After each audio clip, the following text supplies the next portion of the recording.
Oke teman-teman, jumpa lagi di TFH edisi hari Sabtu 6 Maret 2021. Tak terasa kita sudah hampir edisi 80. Ini kalau nggak salah 79 ya. Wow. Udah makin banyak aja nih.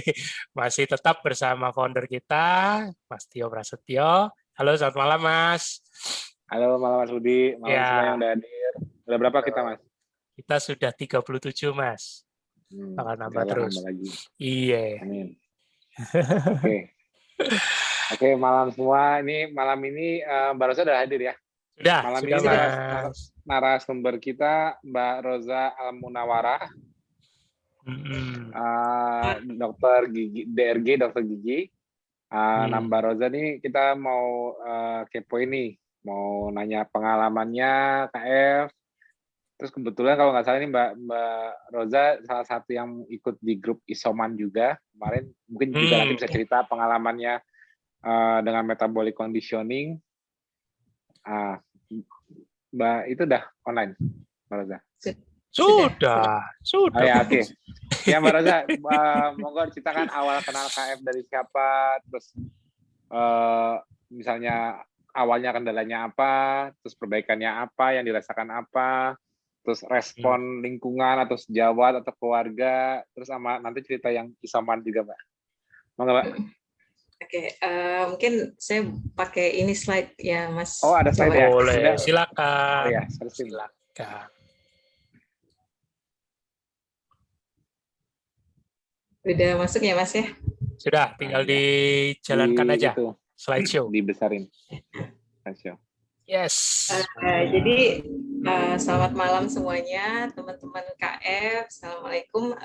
Sebenarnya saya ini agak surprise juga dikasih kesempatan buat sharing sama teman-teman di sini karena baru pertama kali jadi deg-degan juga gitu ya.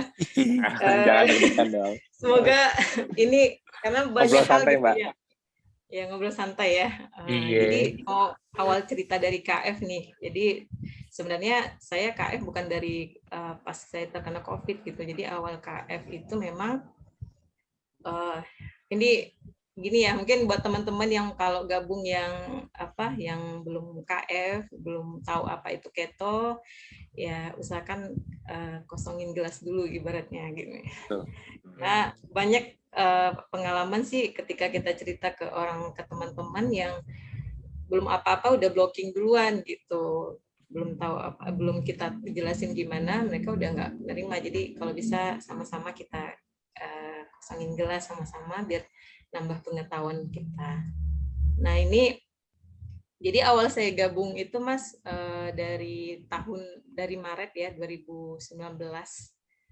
Waktu itu awal yang ikut itu karena ikut-ikutan awalnya. Karena waktu itu bidan puskesmas waktu itu ada 3 orang ya. Mereka ikutan KF. Waktu itu dibimbing oleh Dokter Ade Eka Wahyuni dari Jambi. Nah jadi lihat mereka makan bareng pas mau refill jam 12 gitu kok seru gitu. Kalian makan apa sih gitu kan, mau tahu gitu kan. Karena kan biasa kalau makan tuh suka nimbrung gitu. Enak banget. Makannya yang kok ini semua gitu. Oh iya dong kami keto gitu kan. Gimana keto tuh gitu karena pengen tahu ya gimana. Nah, waktu itu awal gabung itu Mas sedang hamil 6 bulan gitu. Tapi nggak pakai curiga ya udah pengen ikutan. Emang syaratnya apa gitu? Kalau mau masuk grup bimbingan ya harus siapin amunisi Bu katanya gitu. Jadi emang amunisinya apa gitu? Kebetulan di rumah memang sudah ada VCO, sudah ada garam Himalaya, memang suka konsumsi itu gitu kan. Jadi ya udah waktu itu cuma tinggal lengkapin gula diabetase aja gitu. Jadi akhirnya besoknya langsung japri Dokter Ade minta masuk ke grup, akhirnya dibimbing gitu. Mulailah start KF gitu. Jadi awalnya nggak ada keluhan yang berarti gitu. Cuman paling juga gejala yang biasa ya, paling hipoglikemi mungkin ya, neuroglikopenia yang kelingan biasa lah gitu ya. Terus waktu itu berat badan 80 kilo, terus ada keluhan mudah lelah juga gitu. Nah, kemudian selama kehamilan yang dirasakan gitu, yang pertama itu lebih energik gitu. Kok kalau telat makan bukannya malah lapar gitu. Ibaratnya semakin beraktivitas kok makin enak gitu ya. Biasa kan kalau kita lagi ngarbo itu kerasa gitu, kalau udah telat makan pasti keliengan gitu ya. Jadi yang dirasakan tuh lebih energik, nggak mudah lelah. Kemudian yang paling dirasain, saya ini kan suka tidur Mas, jadi ikut keto malah habis maghrib itu udah ngantuk berat gitu. Jadi ya udah jadi kerjanya ya tidur gitu. Terus bonusnya dalam waktu 2 minggu bisa turun 5 kilo, tapi berat badan bayi tetap naik gitu. Betul. Mantap. Partitioningnya itu berjalan, betul. Nah itu, jadi awal ikut-ikutan itu, tapi tetap ya percaya aja karena ada basic ininya, ilmiahnya ada gitu. Jadi udah percaya aja, orang dokter Ade juga yang bimbing gitu kan. Terus yang saya rasain lagi, ini kan lahiran yang keempat ya Mas, jadi lahiran itu benar-benar mudah gitu, nggak pakai proses ngeden. Kayaknya bayi itu punya effort sendiri gitu, dia keluar sendiri tanpa saya ngeden, cuma nafas. Nah, dalam perkembangannya juga, ini memang jauh lebih aktif ya bayinya. Memang dari awal dibandingkan 3 ibaratnya saudara sebelumnya, perkembangannya jauh lebih cepat gitu dari dari perkembangannya itu. Terus sampai usianya 1,5 tahun itu nggak pernah ke dokter anak, nggak pernah sakit. Paling kalau ada tuh demam pun kalau digempur ASI 1 malam, besoknya udah enakan gitu, udah sehat lagi. Nah, sampai ke dokter itu terakhir memang pada saat dia tutup usia gitu Mas. Jadi dia cuma dikasih kesempatan 1,5 tahun gitu sama yang kuasa. Nanti hubungannya nanti saya terkonfirmasi itu Mas. Jadi awal Desember kemarin dia berpulang, awalnya cuma diare, terus bawa ke dokter, nggak kedeteksi, cuman udah 2 kali bolak-balik ke dokter, itu dibilang biasa, diare biasa gitu kan, udah nggak apa-apa bawa ke rumah. Mau diare terus-terusan gitu ya? Diare terusan, cuman anaknya lemes gitu. Pas dibawa ke dokter, semua pemeriksaannya bagus bilangnya. Terus minumnya banyak nggak? Banyak, minumnya banyak, makannya juga masih mau gitu kan. Jadi pas terakhir dia mulai tambah lemes itu, akhirnya saya bawa lagi ke IGD, ternyata anaknya makin kelamaan sesak gitu. Ternyata udah dehidrasi gitu. Dehidrasi, iya. Dan ternyata Mas, kita waktu itu udah semakin menurun kondisinya, bayinya itu anaknya. Kita coba juga untuk pemeriksaan, ternyata di pemeriksaan akhir rupanya invaginasi diagnosanya. Jadi memang karena obstruksi dari usus. Jadi diare itu ternyata diawali dari invaginasi tadi. Nah, cuman ketahuannya ya adiknya udah nggak ada gitu. Nah, jadi kita lanjut aja Mas ya. Oke, siap. Nah, bulan Maret 2020 kan ada seminar ya Mas Tio datang ke Jambi, dan kesempatan nih buat pengen tahu gimana sih sebenarnya selama ini kan ikut-ikutan, paling baca-baca belum dapat feel-nya gitu. Nah, pas Mas Tio jelasin gimana sih KF itu sebenarnya, nah keren banget kalau saya bilang, karena Mas Tio jelasin udah menguasai banget biokimianya, bagaimana proses fisiologis yang terjadi pada orang-orang yang KF gitu. Jadi saya jadi makin yakin gitu. Nah, ternyata KF itu bukan pola lifestyle hidup, pola hidup yang baru gitu. Ternyata ini adalah ancestral lifestyle gitu. Jadi memang dari awal manusia diciptakan ke muka bumi itu sudah membawa pola hidup yang seperti ini ya, atau yang disebut dengan survival metabolism itu tadi. Artinya ketika manusia datang di muka bumi itu kan nggak ada namanya pagi-pagi itu udah tersedia makanan kan. Jadi pagi itu yang ada mereka mau nyari dulu mau makan apa, dan mereka nggak tahu kapan bisa mendapatkan makanannya gitu. Jadi bener ya, jadi kita nih ibaratnya ternyata kita ini adalah pola makan sesuai dengan sejarah loh gitu. Jadi adapun penelitian sebelumnya kan tidak akan mungkin bisa nentang sejarah gitu. Nah, kemudian akhirnya pulang-pulang saya ngajakin suami gitu. Makin pede nih ngajakin suami. Ayo kita KF bareng. Nah, jadi saya juga mau konsul ke Mas Tio juga nih hari ini. Kebetulan suami ini udah lama hipertiroid ya. Hipertiroid, kemudian awal Januari 2020 itu sudah menghentikan namanya PTU dan propanolol. Selama ini kan sudah 2 tahun berturut-turut itu konsul setiap bulannya konsumsi PTU. Tapi itu udah normal belum tesannya? Udah cek belum? Selama minum itu normal, Mas. Pas sudah lepas normal nggak? Enggak, udah naik lagi. Jadi waktu itu karena suami merasa waktu konsumsi PTU dan propanolol itu dia ngerasa jantungnya berdebar-debar. Habis itu badannya lemes gitu. Nah, pas dia stop obat, katanya agak enakan gitu. Cuman waktu itu kan nggak ada ke dokter. Jadi 2 bulan setelah itu kan saya baru ngajain KF. Akhirnya cobain KF. Nah, ini dia berat badannya turun dari 65 ke 40. Berarti masih tinggi itunya tiroidnya. Nah, iya, jadi pas akhirnya kan keluarga kan jadi kenapa nih kok tiba-tiba gini kan. Akhirnya inisiatif mereka bawa lagi ke dokter yang lebih senior gitu, yang dia yakin gitu. Jadi ternyata memang turun, TSH-nya turun. Nah, T3 T4-nya naik gitu. Nah, itulah jadinya akhirnya keluarga nggak ada yang dukung. Nah, balik lagi gitu ngarbo. Cuman suami karena udah biasa KF, karena memang tahu udah tepung-tepungan namanya produk dari roti-rotian itu nggak dimakan lagi gitu, karena memang dari awal suka banget namanya produk. Tidurnya bagus gak? Tidurnya biasanya sekitar jam 10 jam 11, Mas. Bangunnya jam? Bangunnya biasanya kadang 3:30, kadang jam 4 gitu. Ya. Berarti cuman 5 jaman ya? Iya, sekitar segitu, Mas. 4-5 jam. Sorry. Sebelum iya, pas dia jalanin KF itu kan dia mengalami penurunan berat badan tuh. Tapi dia ada performanya turun nggak? Iya, itu waktu itu sebulan itu memang benar-benar sampai rasanya nggak bisa lemes banget, Mas. Jadi di dia baru jalanin sebulan ya? Iya, sampai sebulan yang ngejalin KF. Habis itu udah balik narbo lagi. Itu langsung lepas obat ya?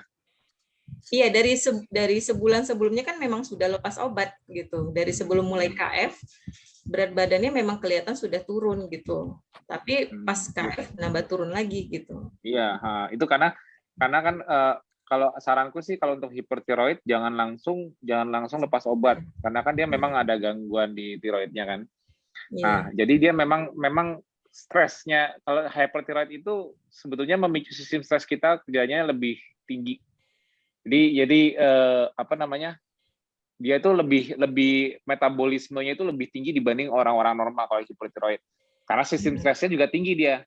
Itu udah pasti sistem stresnya. Makanya dia justru malah sebelumnya mungkin dia untuk menekan sistem stresnya mungkin dia harus dibantu karbo. Awalnya dia seperti itu. Dia karena dia tinggi ya, karena hipertiroidnya tinggi dia harus makan karbo baru dia agak reda, baru agak enakan. Biasanya seperti itu. Nah, sebetulnya yang benar efek ketosis itu justru mengentengkan sistem stresnya. Jadi kayak Mbak sendiri, Mbak begitu ketosis, Mbak merasa lebih rileks nggak? Maksudnya lebih kayak santai, terus tidur lebih enak, terus nggak gampang capek, nggak gampang lemes, benar nggak? Karena badan Mbak langsung beradaptasi bahwa begitu nggak makan karbo, begitu harus menggunakan sistem stres kita untuk narik lemak dari badan, keton yang dihasilkan itu langsung membuat otak kita itu kayak jadi ketosis itu merupakan kayak metabolic reprogram, mereprogram kembali bahwa tubuh tadinya harus bakar gula, tubuh mengandalkan gula dari makanan untuk energi. Jadi kalau makan tuh biasanya kan dulunya kan mungkin kalau belum makan nasi belum ada tenaga, kalau belum makan apapun yang mengandung gula, karbohidrat belum ada tenaganya kan, betul kan? Kalau kita telat makan, berarti kan kita sebetulnya kekurangan karbo. Telat makan lemes, itu kan sebetulnya kita kekurangan karbo, kekurangan gula, karena tubuh kita sebelumnya masih beradaptasi bakarnya gula, benar nggak? Nah, begitu Mbak waktu itu udah jalanin, Mbak yang sebagai orang normal langsung ngerasain nggak kayak perubahannya, kayak awalnya memang ada gejala transisi, misalnya neuroglikopenia yang Mbak kayak ngeliengan awal, transisi di awal 2-3 hari. Makanya kan dibantu VCO kan. Tapi setelah Mbak masuk adaptasi phase-nya, adaptasi yang dilakukan tubuh itu apa? Kan tujuan kita transisi 3-4 hari sampai seminggu itu kan dibantu visio itu kan kita disuruh mentransisikan yang biasa udah bertahun-tahun mengandalkan gula, tiba-tiba kita berusaha untuk mengenali lemak sendiri di badan. Berusaha men-switch, metabolic switch dari tadinya ngandelin gula, sekarang ngandelin lemak. Berarti kan harus terjadi suatu proses adaptasi, betul dong? Iya. Nah, adaptasi yang Mbak rasakan itu perubahannya ialah kan tubuh kita kalau pakai gula kan tinggal bakar gula yang dari makanan kan gitu gampangnya. Tapi kalau kita nggak masukin gula lagi, otomatis kan yang ada di tubuh kita apa? Banyakan gulanya apa banyakan lemaknya? Banyakan lemaknya. Kalau banyakan gulanya diabetes ya. Kalau banyakan gulanya berarti diabetes ya. Tapi kalau banyakan lemaknya berarti kan kita harus bisa mengakses lemak di badan kita. Logikanya kan kayak gitu kan. Nah, untuk mengakses lemak di badan kita kan menggunakan sistem. Gimana caranya memicu lipolisis? Secara hormonalnya, kalau kita nggak makan karbohidrat, otomatis insulin kita nggak bakal setinggi sebelumnya kan. Insulin kita pasti lebih rendah dong. Yeah. Nah, insulin yang lebih rendah ini kan mengizinkan lipolisis terjadi. Lipolisis itu artinya lemak di badan kita lepas. Nah, kalau kita bergerak, aktif, dan sebagainya, itu kan kita butuh lebih banyak lipolisis. Butuh lebih banyak lemak untuk menjadi sumber energi, benar nggak? Iya. Nah, yang memodulasi supaya lemaknya keluar lebih banyak dari badan kita, lipolisis, lipid dilisis, lipid dipecah, dilepas ke darah untuk dipakai sebagai energi. Yang nembak itu apa modulatornya? Itu kan sistem saraf. Sistem sarafnya namanya simpatetik. Yang ditembak namanya norepinefrin. Dia membuat lipolisisnya menjadi meningkat, dimodulasi lah. Nah, kalau Mbak aktif bergerak, Mbak tambah seger apa tambah lemas setelah adaptasi? Tambah seger harusnya. Nah, bukan harusnya. Mbak ngerasain nggak aktif makin Iya, aktif ngerasain, bergerak, makin aktif bergerak, makin ini seger gitu rasanya, energik gitu. Tapi kalau secara fisiologi itu logikanya harusnya berarti makin banyak bergerak makin banyak menembak sistem menggunakan sistem stres, menembak simpatetiknya makin tinggi. Harusnya seperti itu. Artinya kan harusnya makin banyak bergerak di kondisi seperti itu harusnya kan malah lebih kerasa stresnya, lebih capek, lebih berdebar, kayak sistem stres meningkat. Kita nggak telat makan tapi aktif bergerak jadinya kayak berdebar, deg-degan. Apa kayak kurang gula sebelum KF kan Mbak ngerasain kan kalau misalnya kita telat makan masukin gula tapi kita meminta sistem stres kita ngelepas lemak lebih banyak, tapi yang terjadi justru malah kebalikannya. Kerasa pada saat stresnya itu dinaikkan. Kerasa kan? Kayak geliangan, gemeter, deg-degan. Nah, tapi kalau setelah KF justru malah kalau dipakai sistem stresnya kok ketahuan gasnya enteng. Kerasa nggak? Iya, benar, Mas. Nah, tapi syaratnya nggak masuk karbo dulu. Begitu nggak masuk karbo, begitu tubuh diizinkan switch pakai lemak, begitu otak diizinkan switch menggunakan keton, ngegasnya kok jadi enteng ya? Kan udah jelas kalau kita banyak bergerak, aktif bergerak di kondisi puasa kan harusnya kan stresnya makin besar. Tapi ini kok malah makin enteng ya? Apa yang terjadi? Artinya sistem stres kita dientengkan. Nah, itu di orang normal. Nah, di suami Mbak sama. Dia itu pakai sistem stres. Bedanya waktu dia belum KF sekalipun ya. Dia kan sistem stresnya sudah overdrive. Overdrive-nya karena dia mengalami hipertiroid. Ya kan? Dia mengalami hipertiroid, dia sebelum KF pun dia pasti juga sudah mengalami penurunan berat badan, sudah pasti ke hipertiroid. Nah, dia kan ketahuan banget tuh kalau dia telat makan, kecapean, langsung kan pasti gejalanya ada dong. Ini jangan ngomong jangan ngomong sebelum nyoba KF, sebelum KF. Kan berasa banget kan sistem stresnya kan? Iya. Nah, maksudnya setelah KF dia mendapatkan adaptasi yang sama dengan Mbak nggak? Lebih enteng nggak? Apa lebih lemas? Lebih lemas kemarin karena nggak minum obat kemarin tuh, Mas.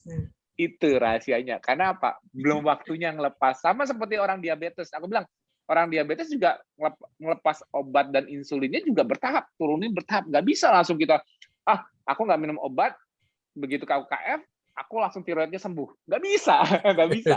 Iya. Karena It's memang not a magic pill. karena memang PTU itu fungsinya memang nge-stop metabolisme yang tinggi tadi ya Mas ya. Betul, Iya. harus gitu. Jadi memang Iya. transisi. Jadi memang sistem stresnya itu harusnya lebih enak. Jadi waktu itu kayak Mbak siapa Mas Budi yang bidan, Mbak siapa yang suaminya hipotiroid juga, Samsudin Pane ya. ya Mbak Mas Samsudin Pane. Nah, dia Ya, juga hipertiroid. ya, Nah, dia betul. juga gitu. Dia bertahap. Dia nggak hipertiroid itu dia sistem stresnya udah berat nih. Hipertiroid itu efeknya membuat sistem stres dia sudah overdrive duluan, sudah kerja keras duluan. Nah, dia juga pelan-pelan. Malah dia kalau nggak salah tanpa puasa dulu ya Mas ya. Pelan-pelan tanpa puasa dia masih makan pelan-pelan. Akhirnya begitu dia adaptasi, sekarang udah enteng. Iya. Tapi modalitasnya ketosis benar. Jadi gini. Jadi ketosis itu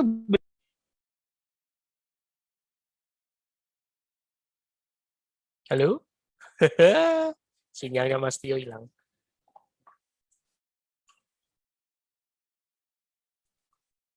benar menggunakan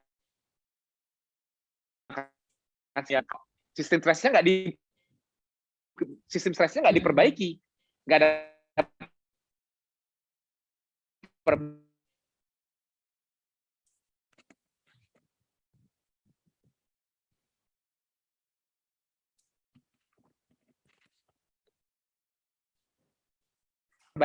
Dan dia kalau memang bergejala pasti sebelumnya suami makan karbo, betul nggak Mbak? Untuk mengembalikan energinya, menutupi defisit yang terjadi berlebihan karena hipotiroidnya, betul nggak? Nah, jadi kuncinya itu sudah benar, jalanin KF-nya sudah benar. Kenapa? Dengan kalau dia KF dan beradaptasi, sistem stres yang tadinya udah kerja keras ini itu pelan-pelan dientengin. Begitu otaknya udah pakai keton, otomatis karena otak pengontrol sistem saraf juga, jadi sistem saraf autonomous nervous system kita yang ngontrol otak, itu kalau dia dapat energi konstan, dia itu langsung udah adaptasinya ialah, kalau gitu saya udah enteng nih, enteng untuk ngontrol simpatetik maupun parasimpatetik, semua sistem saraf pun kayak orang motoriknya tadi terganggu bisa jadi agak lebih entengan, kayak contohnya Mbak, biasanya gampang capek, sekarang kayak aktif bergerak, kayaknya enteng semua. Kenapa? Masternya engine, tubuh kita anggapnya engine ya, mesin sistem biologi. Otaknya itu udah dibebasin dari belenggu kekurangan energi. Mbak nggak makan pun, otak Mbak dapat terus. Itu makanya Mbak langsung kayak enteng banget gasnya, karena memang kuncinya itu di otak. Ketosis itu ialah memberikan energi supply konstan ke otak dulu, karena otak yang mengatur segalanya nantinya kalau dia udah konstan, dia menyimbangkan masalah, kita misalnya punya masalah hipertiroid, gimana menyimbangkannya. Jadi untuk memicu self healing, masternya kita otak itu harus energi konstan dulu, jangan dikasih fluktuasi energi, kekurangan energi, masuk gula lagi, baru seger lagi. Kalau kita nggak masuk karbohidrat, puasa nggak kuat. Jadi kalau misalnya sebelumnya orang ada yang bilang, oh saya puasa bisa kok, tapi saya sahur dulu ya. Saya olahraga bisa, tapi saya makan dulu ya. Berarti dia menggunakan sistem stres nggak? Tidak kan? Dia pakai kalau dia makan dulu pasti makan apa sebelumnya? Syaratnya ada gulanya dulu. Saya makan dulu ya. Entah mau dia makan apa kayak oatmeal, mau makan nasi, mau apa, saya makan dulu, baru saya bergerak. Kalau dia kayak gitu, dia nggak pakai sistem stres. Kalau ada masalah di sistem stresnya, dia nggak beres. Makanya contohnya kayak suami Mbak. Suami Mbak, kalau sama waktu masih makan karbo, aku tanya, obatnya itu menutupi gejala apa menyembuhkan? Sistem stresnya yang sudah overdrive gara-gara itu. Itu. Jadi saranku, start lagi, tapi obatnya jangan dilepas. Karena dia harus tetap ditekan dulu. Bertahap nanti kita lihat, aku kurangin dosisnya. Tetap enteng. Aku kurangin dosis lagi. Tetap enteng. Nanti sampai TSH-nya normal. Jadi gini, sebetulnya TSH itu perintah. Thyroid stimulating hormone itu ialah indikasi Otak, kalau aku butuh lebih atau aku tidak butuh sebanyak itu, tercerminnya dari TSH-nya. Ngerti nggak, Pak? Jadi sebetulnya walaupun T3 T4-nya masih belum seimbang, masih terganggu, yang beres dulu TSH-nya. Itu cara melihat dari orang hipertiroid. Jadi kalau sebelum dia sembuh, TSH-nya beres duluan walaupun dia masih ada anomali di T3 T4. Tapi TSH-nya beres dulu. Itu artinya apa? Artinya otak dengan T3 T4 segini dia sudah enough. Walaupun masih ada anomali, tapi TSH-nya itu mencerminkan bahwa kan thyroid stimulating hormone kan dari hipotalamus perintahnya. Ya kan? Dari otak maksudku, ya kan? TSH itu kan dari otak. Nah, otak taunya, jadi taunya kita cukup segini atau normal segini ialah apa? Keseimbangannya udah dapat. Otak udah dapat kontrolnya. Oh ya udah. Jadi yang bikin nggak seimbang itu TSH-nya itu harus beres duluan. Nah, itu makanya gangguannya itu memang kita harus bertahap lepas obatnya. Bertahap. Makanya gini, ada kayak sama aja sebenarnya analoginya sama kayak orang diabetes. Dia harapannya begitu, aku ikut KF kan nggak makan karbo, langsung lepas obat. Tapi kan sistem stresnya nggak langsung enteng saat itu juga. Kayak Mbak sendiri kan, Mbak yang normal pun juga mengalami transisi dulu, bener nggak? Ya kan? Nah, kalau kayak diabetes itu contoh gini, diabetes itu sebetulnya bukan tinggi gula darah karena oral glucose toleransinya atau karena dia sudah tidak toleran dengan gula aja, enggak. Orang diabetes itu belum makan pun gula tinggi. Artinya gula darah puasanya pun tinggi. Betul nggak? Iya. Yeah. Nah, benar nggak, Pak? Kalau yang emang betul orang diabetes habis makan gulanya susah turun, nggak seperti orang normal karena insulin resistan. Tapi tanpa makan karbo pun, pada saat dia bangun tidur pun, GDP-nya tinggi apa nggak? Iya, tinggi. Nah, artinya apa? Sistem stresnya juga kerja berat. Artinya gini, orang diabetes kalau dia belum makan livernya udah buat gula banyak-banyak, misalnya aku GDP masih pagi baru bangun belum makan karbo nih, masih 200-an. Nah, pertanyaannya itu dari karbo apa bukan? Kan dia udah nggak makan misalnya. Tapi kok pagi-pagi saya bangun kok saya orang diabetes, saya bangun tapi kok saya gula darahnya tinggi. Nah, berarti yang buat gula tinggi itu walaupun dia belum makan itu apa? Liver bukan? Liver kan? Nah, kalau liver buat gula sebanyak itu, berarti kan nggak mungkin cuma gara-gara glukagonnya lompat. Misalnya kalau kita nggak makan, glukagon naik, insulin turun. Tapi nggak mungkin glukagon bisa memicu sebanyak itu gula. Pasti ada modulatornya. Modulatornya apa? Modulatornya itu hormon kortisol dan simpatetik, saraf simpatetik. Berarti orang diabetes sebetulnya stresnya besar.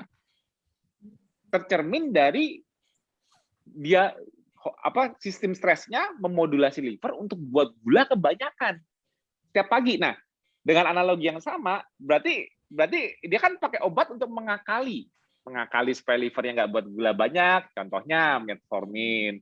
Mengakali pakai insulin supaya gula yang sudah dihasilkan ini tidak banyak-banyak di darah. Itu juga dengan insulin misalnya, insulin dan metformin, kombinasi duanya untuk melihat supaya di sirkulasi darah itu gulanya tidak tinggi lah, anggapnya kayak gitu ya. Nah, tapi sebetulnya yang memodulasi di pagi hari sebelum makan karbo ya, kalau makan karbo jelas dia ada glucose intolerance. Tapi sebelum makan karbo dia menunjukkan sistem stres dia tinggi kan. Nah, dengan metformin dan insulin itu membereskan sistem stresnya yang ketinggian nggak? Kira-kira di diabetes nih, aku ngomong hipertiroid di diabetes. Tanpa dia masih makan karbo, dia pakai insulin dan metformin untuk menstabilkan gula darah di peripheral, di sirkulasi. Kelihatannya normal dengan obat. Tapi kalau nggak pakai obat, gula darah dia lompat lagi yang puasa. Bukan yang setelah makan yang puasa lompat lagi. Artinya sistem stres dia pernah dibereskan nggak? Nggak pernah kan? Akhirnya dia akumulat kan? Itu yang aku maksud. Jadi contohnya diabetes, contohnya hipertiroid, itu jadi kalau kita ada chronic disease atau kita memang ada penyakit ya, riwayat, itu pasti hubungannya sistem stresnya juga jalan berlebihan, overdrive. Hanya kita nutupi gejala permukaannya. Nah, kalau dengan KF, kalau kita nggak makan karbo lagi, logikanya harusnya kayak Mbak nggak? Coba Mbak pernah ngecek GDP-nya gampang turun nggak? Gampang rendah nggak? Iya, gampang banget. Gampang rendah. Betul kan? Berarti tercermin bahwa sistem stres Mbak nggak perlu memodulasi liver untuk buat gula banyak-banyak lagi. Kenapa? Karena Mbak merasa rileks. Karena Mbak nggak butuh, gini loh, karena Mbak sudah bisa mengakses lemak Mbak sendiri di badan dengan Mbak ketosis, gas, sistem stres anggapnya kayak gas. Gas Mbak itu enteng. Kenapa gue harus kencang-kencang nyuruh maksa buat gula banyak-banyak lagi? Makanya Mbak mudah sekali mendapatkan gula darah rendah. Kenapa? Karena Mbak sudah beradaptasi dan sistem stres Mbak itu enteng banget. Tercerminnya enteng banget gimana? Mbak belum, aku nggak tahu nih Mbak bakal cerita apa enggak, tapi aku udah nebak. Resting heart rate Mbak lebih santai nggak? Kalau Mbak pikir-pikir Mbak kayak lebih lambat nggak? Kayaknya sih detak jantung lebih lambat daripada biasanya, tapi enteng. Jadi kalau dicek BPM-nya, tensi juga lebih gampang rendah. Pernah nyoba ngecek nggak? Merasa bedanya nggak dari karena memang nggak punya riwayat ini juga kan tensi, karena relax aja rasanya gitu. Relax itu kayak di pagi hari Mbak kayak lebih enteng, kayak nggak deg-degan, kayak apa gitu, kerasa nggak? Iya kerasa memang, karena biasa kalau pagi-pagi kalau lagi ngarbo itu kan biasanya kita pasti udah lapar, udah keliengan gitu biasanya. Terus rasanya tuh kayak mau nyari makanan aja gitu bawaannya. Iya, betul. Kalau kita lagi, kalau udah ketosis itu nggak mikir gitu. Jadi kita mau kayak relax terus ya. Ya? Kayak relax terus kan bawaannya relax. Kayak relax, kayak untuk banget gitu. Kayak untuk tubuh kita kerja, performanya meningkat, gini, untuk tubuh kita mengambil tangki cadangan dari tangki bensin kita kan lemak. Itu enteng banget ya kalau udah diizinkan untuk terjadi ketosis. Betul nggak? Benar. Nah, itu jadi rahasianya itu di situ. Jadi rahasianya orang diabetes maupun orang hipertiroid awalnya tetap dibantu obat karena sistem stresnya masih tinggi. Jadi begitu dia ketosis, dia nggak langsung tiba-tiba sistem stresnya enteng. Emang dia udah buat keton, makanya malah kita bantu pakai VCO kalau perlu. Takutnya dia nggak cukup, takutnya livernya juga udah insulin resisten, gara-gara dia ada penyakit, jadi liver dia insulin resisten, kemampuan buat ketonnya lambat, malah resiko neuroglikopenia. Makanya kan dibantu VCO yang lebih cepat dirubah jadi keton. Benar nggak? Nah, jadi kan mencegah resiko neuroglikopenia. Jadi mempermudah transisi ketosisnya karena ketonnya udah ada, jadi membuat otak kita udah seakan-akan udah dapat energi konstan dulu nih. Nantinya akhirnya kan lemak kita di badan kita sendiri yang dirubah jadi keton untuk mensuplai energi di otak secara konstan, kontinu. Makanya kita juga lebih enteng kerjanya. Nah, dalam menuju proses itu, sistem stres mereka levelnya gini loh. Kalau Mbak nggak punya riwayat kesehatan, sistem stres Mbak nggak makan karbo, anggap aja dikasih nilai 100 deh. 100 ini menjadi enteng, menjadi 50, hanya sebentar mungkin kalau bagi Mbak yang sehat. Tapi bagi mereka, baseline-nya sistem stres mereka bukan 100. Baseline-nya mereka 200 misalnya. Tingginya tegangan yang harus dipakai, anggapnya 200 nilainya. Kita main matematika, anggapnya 200. Nah, mereka untuk mencapai enteng kayak Mbak 50, nggak mudah dong, bener dong. Anggap aja dengan masa adaptasi yang sama, Mbak dari 150 itu misalnya dalam menurunkan tegangan sistem stres ini, karena adaptasi itu Mbak butuh berapa kira-kira? Mbak ingatnya berapa udah merasa enteng itu dalam berapa hari? Ingatnya Mbak berapa hari? Ya, seminggu ada? Mulai seminggu lah, seminggu. Ya, seminggu baru udah mulai benar-benar rasa enteng kan? Nah, mereka nggak bisa seperti Mbak. Mereka dari 200 anggap aja, atau mungkin dari 300. Kalau suami mungkin dari 300, anggap aja analoginya kalau diabetes itu dibanding Mbak yang sehat, nggak ada riwayat kesehatan, nggak ada riwayat penyakit, Mbak orang normal yang biasa makan karbo aja levelnya dari 100, untuk ke 50 Mbak butuh seminggu misalnya. Nah, ini orang yang diabetes doang ya, hanya diabetes, itu udah 200 di atas Mbak. Hipertiroid itu bisa 300 di atasnya. Jadi tegangan mereka tuh lebih tinggi. Dan untuk mereka kelihatan normal, untuk mereka menjadi 100 kayak Mbak, mereka butuh obat. Nah, itu cara analoginya kenapa sistem stresnya itu supaya nggak kelihatan kerjanya berat itu memang nggak bisa langsung di. Jadi begitu suami Mbak lepas obat, 300 itu anggap aja jadi 400 deh, anggap aja jadi 400. Nah, tapi begitu disuruh pakai sistem stres, dia bukannya karena obatnya dilepas, dia bukannya malah enak, malah tambah lemes dulu, bener nggak? Bener nggak Mbak? Langsung kayak, kok aku nggak mau karbo lemes, tapi loh, aku aja seminggu aja udah makin enak, kok ini kayak dia kayak nggak enak. Butuh waktu.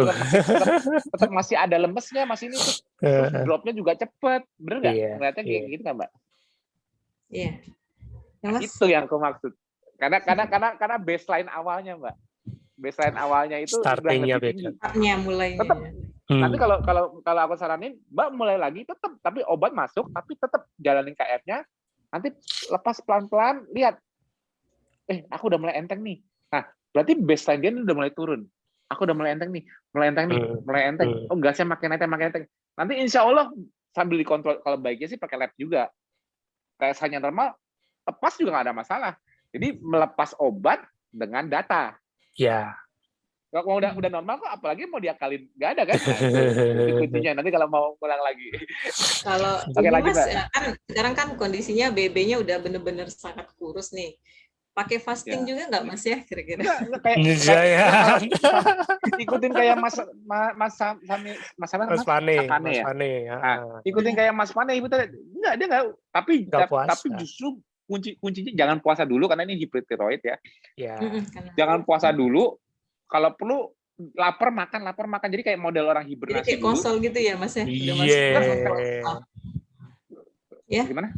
Kayak konsol. Langsung masuk ke konsol aja gitu, nggak dari induksi. Konsol dulu, itu gitu. jangan. Konsol itu malah 18 pernah. Puasanya lebih panjang. Jangan puasa aja. Jangan puasa. Jangan puasa. Jadi kayak orang hamil ya. Iya. Betul, kayak bumil busui. Jadi kayak bumil memang, dan busui. Jadi kalau bumil busui itu kan demand-nya kan tinggi karena dia buat ASI, bumil, janin berkembang. Kalau suami walaupun dia nggak hamil dan menyusui, tapi dia demand-nya besar. Demand-nya besar kenapa? Karena secara fisiologinya dia sudah memiliki patofisiologi di mana tiroidnya berlebihan. Jadi seakan-akan kayak dia ada building something, kalau itu nggak dipenuhin, malah katabolismenya kegedean. Nah, jadi tetap dipenuhi. Pokoknya cuma makan tidur. Awalnya kalau perlu kayak gitu. Cuma makan tidur. Jadi kuncinya justru malah tidurnya nih. Jadi adaptasi awalnya itu biasanya yang pemula pun, yang nggak ada masalah pun, aku sarankan di awal kalau memang mau smooth di awal perbanyak tidurnya. Tadinya biasanya aku cuma tidur 6-7 jam, begitu aku mau nyoba KF, supaya aku nggak banyak gejala, nggak ngelewati masa transisi kayak Mbak misalnya mungkin kemarin ada sedikit liang lah, agak sedikit ada transisinya sebelum sampai seminggu itu. Nah, kalau Mbak kemarin anggap aja restart ulang tapi dengan banyak tidur, itu mungkin malah nggak ada sama sekali. Kayaknya smooth aja. Kuncinya ngebantu transisinya ialah memperbanyak tidur, karena posisi tidur itu kan posisi di mana sistem stresnya nggak berat kerjanya. Saat metabolik adaptasi terjadi, kita nggak banyak di kondisi yang memakai stres besar dulu. Tapi begitu sudah masuk adaptasinya, nah udah. Jadi kan kayak smooth. Jadi kayak smooth aja. Makanya di awal-awal orang ketosis itu kan kadang-kadang ada yang, aduh aku ada yang jadi sembelit, ada yang jadi mual, ada yang jadi apa, pokoknya ada gejala-gejala transisi lah. Ya kan? Nah, gejala-gejala transisi itu sebetulnya kalau di awal mulai, semakin seseorang memiliki metabolic problem, orang yang sebelum memulai KF itu semakin dia punya masalah metabolik sebelumnya, transisinya itu semakin kelihatan susahnya. Jadi semakin sehat seseorang, misalnya gini, aku seorang atlet, aku nggak pernah, ya walaupun masih makan karbo, tapi dia aktif olahraga, tidur juga bagus, nggak ada masalah, dia sehat. Aku mau ketosis, sebetulnya nggak ada masalah, tapi dia sehat. Aku mau lepas karbo, tapi pada saat dia lepas karbo, ingat, kalau orang normal kayak Mbak itu 100 pakai tegangannya, karena dia atlet atau dia benar-benar sehat gaya hidupnya walaupun masih karbo, mungkin dia cuma 80 atau 70 pakai tegangannya. Anggap aja nilai yang dipakai di KF itu, anggap aja tegangannya, yang ketegangan dari sistem stres yang dipakai itu 50, dari 80 ke 50, aduh, seret, gue nggak ada gejala apa-apa kok. Gue nggak makan karbo, nggak ada tuh ngerasa itu enak-enak aja kok. Kan ada orang yang rasa kayak gitu karena memang dia sehat. Nah, tapi untuk orang-orang yang sehat dalam kondisi otomat normal, tetap ada transisinya karena dia mulai dari 100, ada gejala dulu. Untuk orang yang memang ada masalah, atau metabolic syndrome yang tersembunyi, misalnya dia memang overweight, memang dia udah parameter metaboliknya udah kelihatan jeleknya, walaupun dia nggak ada bergejala, saya gemuk tapi saya nggak pernah sakit ya karena makan terus makanya nggak pernah sakit, nggak kelihatan sakitnya, maksudnya kalau dia makan karbo dia nggak pernah kelihatan. Nah itu mungkin startnya dari 150 atau mungkin 200. Nah jadi karena mereka awal startnya itu sistem stresnya itu tegangnya itu udah lebih tinggi, di situ lebih mungkin muncul gejala-gejala transisi yang berlebihan. Pada saat sistem stresnya berlebihan, ada yang mual-mual, ada yang badannya lebih nggak enak, atau ada yang sembelit, atau ada yang apa. Jadi gejala-gejala masa adaptasi itu karena baseline awalnya itu biasanya memang sudah ada metabolic issue, ada problem metabolik, tapi dicerminkan dengan sistem stres yang udah lebih tinggi dari baseline. Dari baseline-nya orang normal maupun dari baseline-nya atlet yang lebih mudah transisinya. Jadi analoginya seperti itu. Jadi untuk membuat smooth transisinya ini, di semua jenis level baseline yang kita anggapnya, oh kalau dia ada penyakit berarti dia baseline stresnya udah lebih besar. Oh dia nggak ada penyakit, ya anggap aja nilainya 100 kayak Mbak. Oh dia atlet 80. Tapi saranku, kalau di awal mulainya itu kita penggunaan sistem stres itu kan terjadinya saat terjaga, bukan? Betul loh? Iya, saat kita terjaga, bener kan? Nah, tapi kalau kita memperbanyak ini, tadinya aku biasa cuma tidur 6 jam, coba pas untuk adaptasi ini aku mau 8 jam dulu. Tidur lebih cepat. Aku mulai nggak makan karbo, tapi aku mulai tidur nih sebelum jam 8. Udah tidur. Jadi bangunnya lebih bangunnya misalnya sama-sama subuh lah jam 4. Tapi karena dia start tidurnya, di adaptasi awal dia start tidurnya lebih cepat nih. Biasa jam 10, tapi dia tidurnya udah jam 8 udah tidur. Nah, dia tetap melakukan itu, atau kalau perlu tambah tidur siang deh, nanti habis makan jam 12 siang buka, di awal kan 16:08 langsung tidur lagi. Kalau dia ngikutin itu, tidur lagi sejam lah atau 2 jam. Di awal-awal itu smooth. Maksudnya gini, agak lebih smooth gitu loh. Karena dia nggak ngerasain bahwa dia lebih tegang. Jadi kalau orang bergejala itu sebenarnya dia lebih tegang, lebih stres. Makanya dia ada sembelit. Makanya saranku kepada semua pemula, mau ada riwayat penyakit atau enggak, kalau mau smooth, perbanyak tidur dulu di awal. Nanti kalau udah sampai seminggu kayak Mbak, malah nggak bisa diem nanti. Bawahnya malah bergerak, malah fit. Malah enak. Gitu lah. Nah itu, jadi kuncinya untuk suami Mbak juga gitu. Siapapun yang Mbak ajak nih, ikut KF yuk. Tapi kan kita nggak tahu dia riwayatnya apa. Oh, saya nggak ada penyakit, saya cuma gemuk doang. Emangnya gemuk itu nggak nyimpen masalah metabolik? Kadang-kadang kan orang bilang gini, pernah nggak Mbak bilang, oh saya nggak pernah ada penyakit, saya nggak pernah sakit, tapi saya overweight, nggak pernah ada keluhan, tapi begitu KF malah ada keluhan duluan. Ini gara-gara aku nggak makan karbo nih, baru saya muncul gejalanya. Sebetulnya enggak, dia sudah ada gejala. Kemarin-kemarin dia nggak ada gejala, tapi dia ditutupin terus. Betul. Kemarin-kemarin dia sehat. Kenapa? Karena untuk dia bergerak, untuk dia aktivitas yang menggunakan sistem stres, nggak perlu besar-besar. Pakai nih, saya udah masukin gula dulu. Ya gulanya harus dipakai dulu dong. Jadi kan dia nggak merasa, saya udah makan nasi uduk dulu, saya udah makan sereal dulu, makan apapun, pokoknya buat tenaga. Ya dia kalau ada masalah di sistem stres, emang kelihatan? Nggak kelihatan.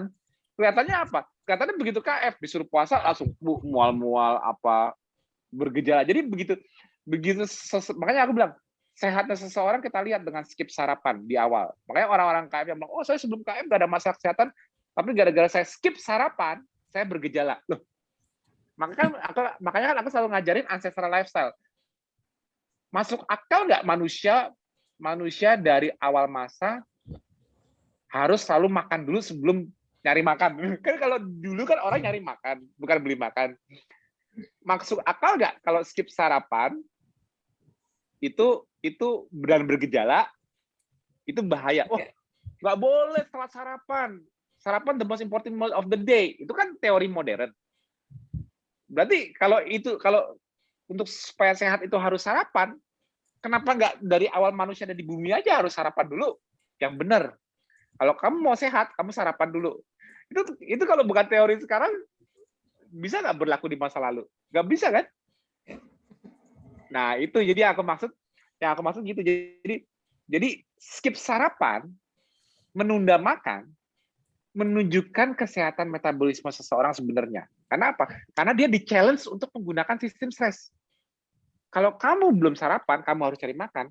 Pakai dong tangki bensinmu sendiri. Pakai dong pipi perut pahamu. Nah, sekarang pertanyaannya gini. Tapi kok saya begitu nggak sarapan, saya kok malah jadi lemes nih, malah jadi gemeter nih, malah jadi berat kepalanya nih, malah jadi ini nih. Kemarin-kemarin saya enggak loh pas sarapan. Tapi saya jadi kayak gini.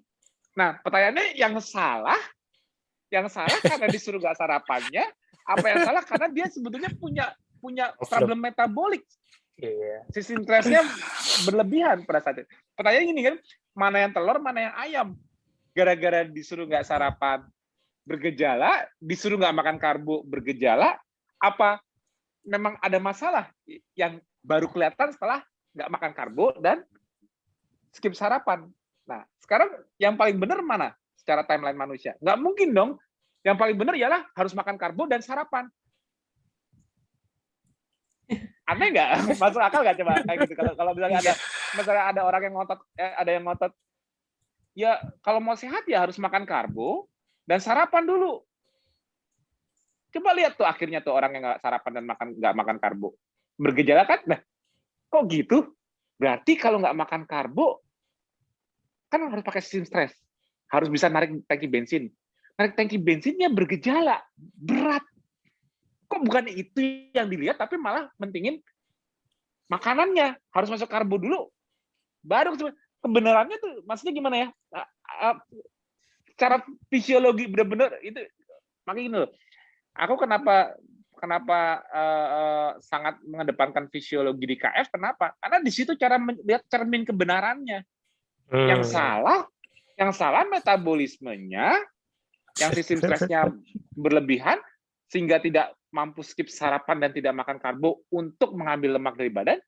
Apa yang salah karena harusnya manusia makan karbo dan sarapan supaya tidak muncul gejala. Itu, mencari supaya nggak muncul gejala. Nah, makanya yang benar yang mana, yang salah yang mana telur, mana ayam. Itulah kenapa aku starting point-nya ialah ancestral lifestyle. Yakin nggak kalau manusia harus sarapan dari awal masa?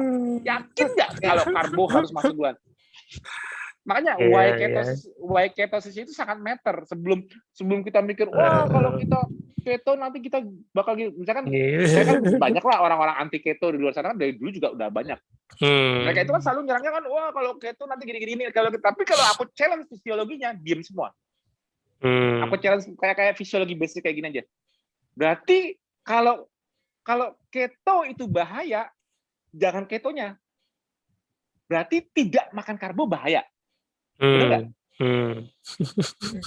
Iya apa enggak gitu dulu jawab. Iya. Jangan ngomong kata kunci rata-rata begitu. Keto itu kan cuma nama, kalau nama sih bisa aja dijelek-jelekin, tapi fisiologi. Iya. Berarti kalau nggak makan karbo bahaya ya. Oh berarti karbo harus esensial. Terus sekali lagi, berarti kalau kita nggak makan karbo, kan akhirnya otak kan akhirnya ada keton. Kalau akhirnya ada keton, artinya otak bisa kena lemak di badan. Nah, aku tanya, tangki bensin manusia apa? Gula apa lemak? Lemak, Mas. Oke. Kalau udah jelas tangki bensin manusia itu lemak, membuat keton sehingga lemak bisa dikenal di otak, itu nggak boleh lama-lama. Ayo, jadi sebelum blunder,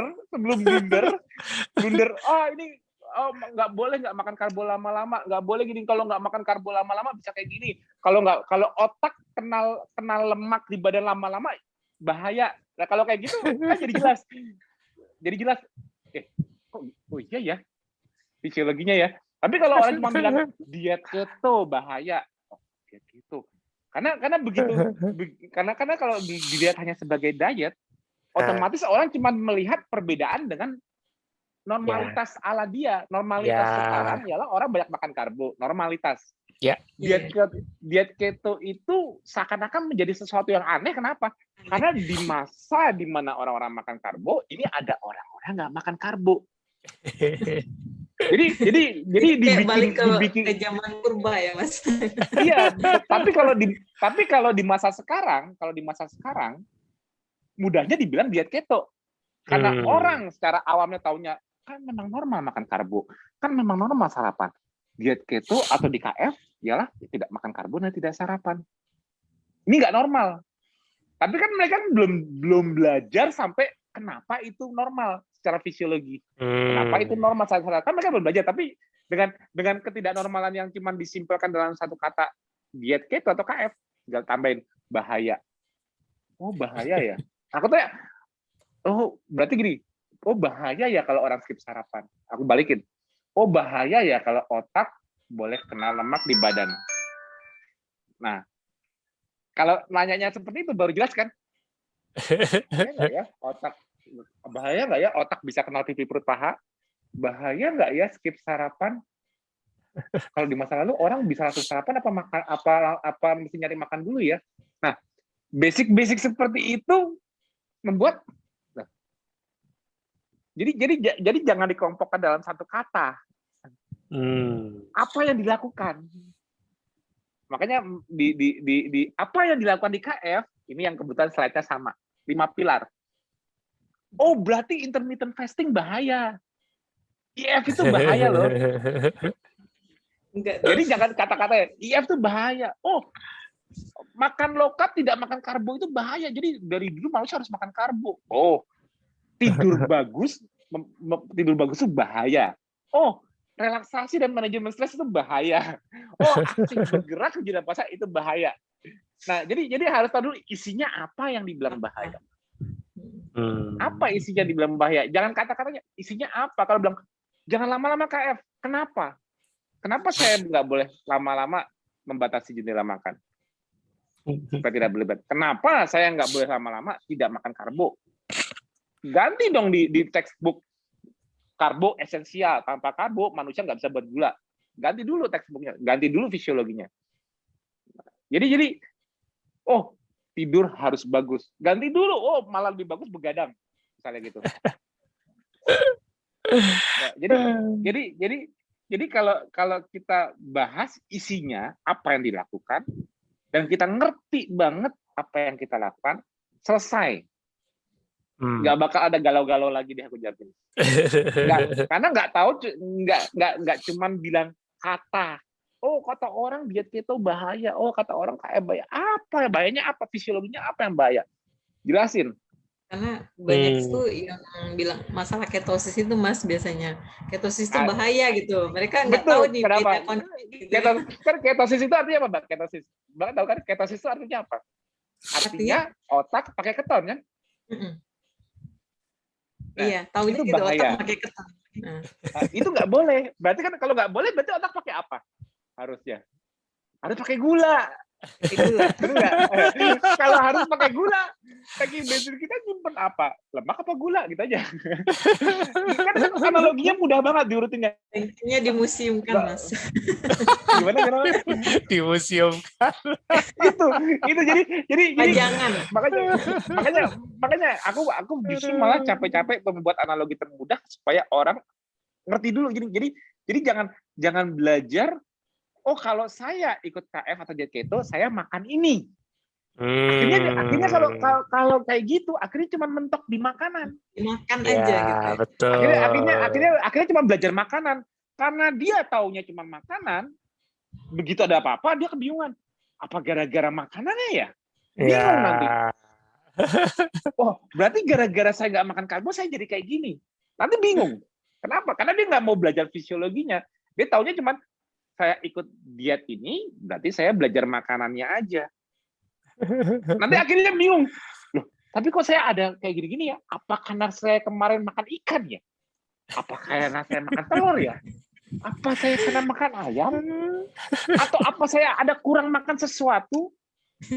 Nah, gitu loh. Jadi nanti dia taunya diet gitu ya, Mas. Taunya diet. Nanti kalau taunya diet, akhirnya bilang dietnya jelek. Gara-gara saya nggak makan ini. Gara-gara saya kebanyakan makan ini atau karena saya nggak makan ini, kekurangan makan ini. Pasti ujung-ujungnya blundernya di situ. Karena taunya diet. Makanya kenapa aku basic startnya keto sama dengan ketosis sama dengan fisiologi. Kalau kita taunya ketosis, kalau kita bisa menjelaskan fisiologi ketosis, baru mundur ke belakang. Gimana? Udah setuju belum dengan ketosis? Normal nggak ketosis? Oke, normal. Baru mundur. Gimana supaya ketosis? Baru mundur. Jadi fisiologinya pakem, mundur ke belakang. Caranya supaya tetap ketosis gimana? Itu lebih mudah dibanding makanan dulu supaya saya bisa kurus, saya harus makan ini. Nggak bakal bisa bertahan lama. Aku jamin. Kalau kamu hanya mentok makanan, kamu tidak akan bertahan lama. Itulah kenapa di KF aku nggak hanya sharing ilmu makanan, kita harus benar-benar belajar fisiologi manusia karena itu cerminan. Harus ngerti semuanya dulu, baru nggak galau lagi, baru tinggal yang penting saya nggak makan karbo, asal saya nggak ketosis, selesai kan? Selesai kan? Nggak ada. Wah, ini nggak ada anxiety ketakutan tertentu yang makanya bilang be a warrior, jangan warrior, jangan banyak warrior. Untuk tidak banyak warrior, get knowledge, belajar, tanya. Itu pentingnya. Semakin knowledge kita tinggi, semakin kita ngerti, semakin kita nggak worry, semakin kita warrior. Itu kuncinya. Jadi selalu berusaha justifikasi dulu dari fisiologinya. Dia bilang, dia keto jelek. Emang dia keto itu apa sih? Ya lu makan itu, ikan, telur, ayam, apa dan itu bahaya, banyak kolesterolnya. Sampai ribut masalah telur, sampai ribut masalah ikan, sampai ribut masalah daging, apa dan sebagainya. Nggak selesai-selesai ngomongin makanan, aku jamin nggak selesai-selesai. Tapi kalau kamu bisa justifikasi fisiologi, semua lawanmu diem. Terus berarti nggak bagus dong otak gue kenal lemak di badan. Terus berarti nggak bagus dong gue skip sarapan dan membatasi jadwal makan. Terus berarti puasa itu malah nggak bagus dong. Kan nanti diem. Tapi kalau makanan gontok-gontokan terus, saya makan nggak selesai. Itu nggak, Mbak? Oke, Mbak lanjutin dulu slide-nya. Nah, untung Mas Tio sadar. Nah, ini jadi ketahuan jadinya Mas ya. Jadi kemarin saya sempat ngarbo lagi jadinya bulan kemarin 2020. Jadi terus lihat-lihat lagi, Mas Tio ada bahas-bahas tentang CLBK. Nah, ternyata saya juga termasuk dalam jajarannya. Iya, ada apa-apa. Jajarannya CLBK sejak COVID kan. Soalnya memang jujur. Iya, benar Mas. Jadi sejak COVID itu banyak banget yang japri aku CLBK yang udah ikut KF dulu tahun 2017, 2018 yang udah lama itu begitu udah COVID, akhirnya mereka jujur dengan badan mereka sendiri. Mereka ini misalnya Mbak, ini mungkin Mbak sama salah satunya. Akhirnya gini, sebetulnya jujur aku nggak bohong. Warrior kita yang dari tahun 2017-2016 pun banyak yang sudah karbo. Tapi akhirnya apa? Ya aku sih nggak pusingin. Ya nggak apa-apa sih. Ya, memang pilihan orang makan karbo dan nggak makan karbo. Tapi mudah-mudahan mereka ngerti fisiologi yang sering aku ajarkan dari dulu atau berusaha mengerti. Tapi yang membuat orang balik itu ialah cuma satu. Ya oke, salah satunya ialah karena COVID, aku harus lebih sehat. Nah kalau pada saat dia bertanya diri sendiri, saat musim COVID saya harus lebih sehat, jujur, setelah saya kembali karbo, saya merasa lebih sehat dibanding dulu. Waktu saya pernah KF nggak? Pertanyaan itu yang membuat mereka CLBK. Betul nggak? Nah, betul nggak? Jujur kan? Okay. Akhirnya sadar lagi. Makanya gini, aku nggak begitu peduli sama orang yang keluar masuk KF. Kenapa? Karena akhirnya badan mereka yang minta. Mereka bilang gini, misalnya gini. Ini jujur-jujuran aja. Kalau aku sebetulnya ini aku nggak nyebut nama ya. Sebetulnya kalau yang tahu history chatku kan semua chatku kan sifatnya kan privacy, aku nggak bakal bongkar. Jadi aku nggak nyebut nama. Ini rata-rata. Ya, jadi aku jangan ada yang merasa Mas Tio ceritain jawabanku jangan gitu ya. Kalau ada takutnya ada nonton nih, takutnya ada nonton. Tapi aku mau kan nggak semua orang mau diceritain, jangan cerita orang dong kalau saya CLBK ya. Ini aku nggak nyebut nama, tapi rata-rata CLBK itu karena gini. Ini rata-rata ya, kalau aku kata-kataku nanti ada yang persis seperti jawaban seseorang dan ikut nonton, aku nggak ngomongin dia ya. Ini rata-rata average. Rata-rata gini. Mas, saya mau KF lagi bisa nggak ya? Loh, kenapa Mbak? Pokoknya jangan ada yang merasa ya. Ini anonymous ya. Mbak, Mas, saya mau KF lagi bisa nggak Mas? Bilang gitu. Emang kenapa? Aku lihat dia memang udah orang lama nih. Ya saya sempat stop KF Mas. Asalnya macam-macam. Ada yang karena dulu dia ditakutin, bilang gitu, iya, gara-gara saya ditakutin sama teman saya, katanya KF itu lama bahaya. Karena dia udah dari 2016 2017. Terus ada yang karena keluarga nggak setuju, itu hal yang wajar salah satunya. Terus ada yang karena saya akhirnya nggak tahan. Ini salah satu faktor yang jangan ada yang ngerasa ya. Terus ada yang karena tapi juga ada yang sempat karena dia drop, karena dia dropnya gara-gara dia memang saya lagi ada masalah, saya stresnya berlebihan, atau saya tidurnya nggak bagus, akhirnya dia drop, akhirnya dia stop dulu kayaknya. Ada macam-macam alasannya. Tapi begitu dia balik KF, ya jangan ada yang ngerasa ya, Bang Gi. Kenapa kok KF lagi? Ya memang benar sih Mas, ya jujur aja memang saya lebih sehat saat KF, saya merasa memang lebih enteng. Jadi selama dia karbo itu dia walaupun dia merasa awalnya dia merasa lebih bebas bisa makan apa aja, tapi ujungnya tubuhnya nggak bisa bohong. Tapi saya lebih enteng. Saya nggak harus makan dulu. Saya tahu nggak makan karbo itu memang saya lebih enteng, lebih enak, tidur lebih pules, apa aja lebih enak. Dan setelah makan karbo ini memang dia ya ada juga karena yang dulunya lepas karena dia masa kerjaan, dia ada yang bilang harus keluar kota, harus mulai sering kunjungan, jangan ada yang ngerasa. Pokoknya ini kan aku nggak nyebut nama, tapi karena urusan kebanyakan karena duniawi juga, dia harus ini di tempat dia kerja, di tempat daerah yang dia baru susah nyari makanan karbo, ya ada alasannya, makanya aku nggak begitu pusingin orang keluar dari KF, aku nggak begitu pusingin. Tapi ketika tubuhnya nantinya jujur, entah itu pemicunya karena COVID, aku harus lebih sehat. Kalau untuk lebih sehat, aku harus kayak gimana ya? Dia ingat, dulu waktu aku nggak makan karbo, aku lebih sehat. Makanya dia nanya, Mas, aku bisa nggak ya kalau udah pernah KF, balik KF lagi? Bisa, kenapa? Bahaya nggak? Loh, malah bahaya, kenapa? Ya kan aku udah pernah berkarbo, aku balik KF lagi. Nah, sekarang aku ditanya gini, lah, kamu berhenti KF, karena alasan apapun ya. Nah, kamu makan karbo nih, anggap aja udah setahun 2 tahun malah makan karbonya kan, berarti kan dari 2016 2017. Rasanya gimana? Merasa lebih nggak jujur, tutup mata merem, lebih enak nggak badannya, lebih sehat nggak? Apa untuk merasa sehat kamu harus makan dulu nggak? Jawab itu secara jujur pribadi. Iya Mas, saya memang jadinya harus makan dulu baru bisa bertenaga. Saya akhirnya harus apa dulu gitu. Semua akhirnya ketahuan bahwa ya udah, terus badanmu ngerasa suka masuk karbo apa enggak? Ya sebetulnya jujur memang lebih badan gue suka makan karbo. Cuma ya namanya manusia gimana ya Mas? Namanya ya kita gampang tergoda. Ya namanya kita kalau lagi kerja kan gini. Jadi ada sempat excuse dulu. Ya namanya kita gimana dong? Udah kita beli karbo kita nggak bisa, masa nggak boleh yang gini. Ya itu badannya sendiri. Tapi aku cuma nanya gini. Ya badanmu sukanya apa? Kalau saranku ikuti badanmu. Mau orang lain ngomong apa? Ikuti badanmu. Kamu ngerasa kamu nggak masuk karbo gini. Udah sehat malah mau makan karbo lagi, ya kalau memang karena kamu ketakutan dan gimana, monggo makan karbo lagi, tar badanmu yang cerita lagi kok. Masalah tinggal tunggu waktu sampai kamu balik lepas karbo lagi, kan gampang.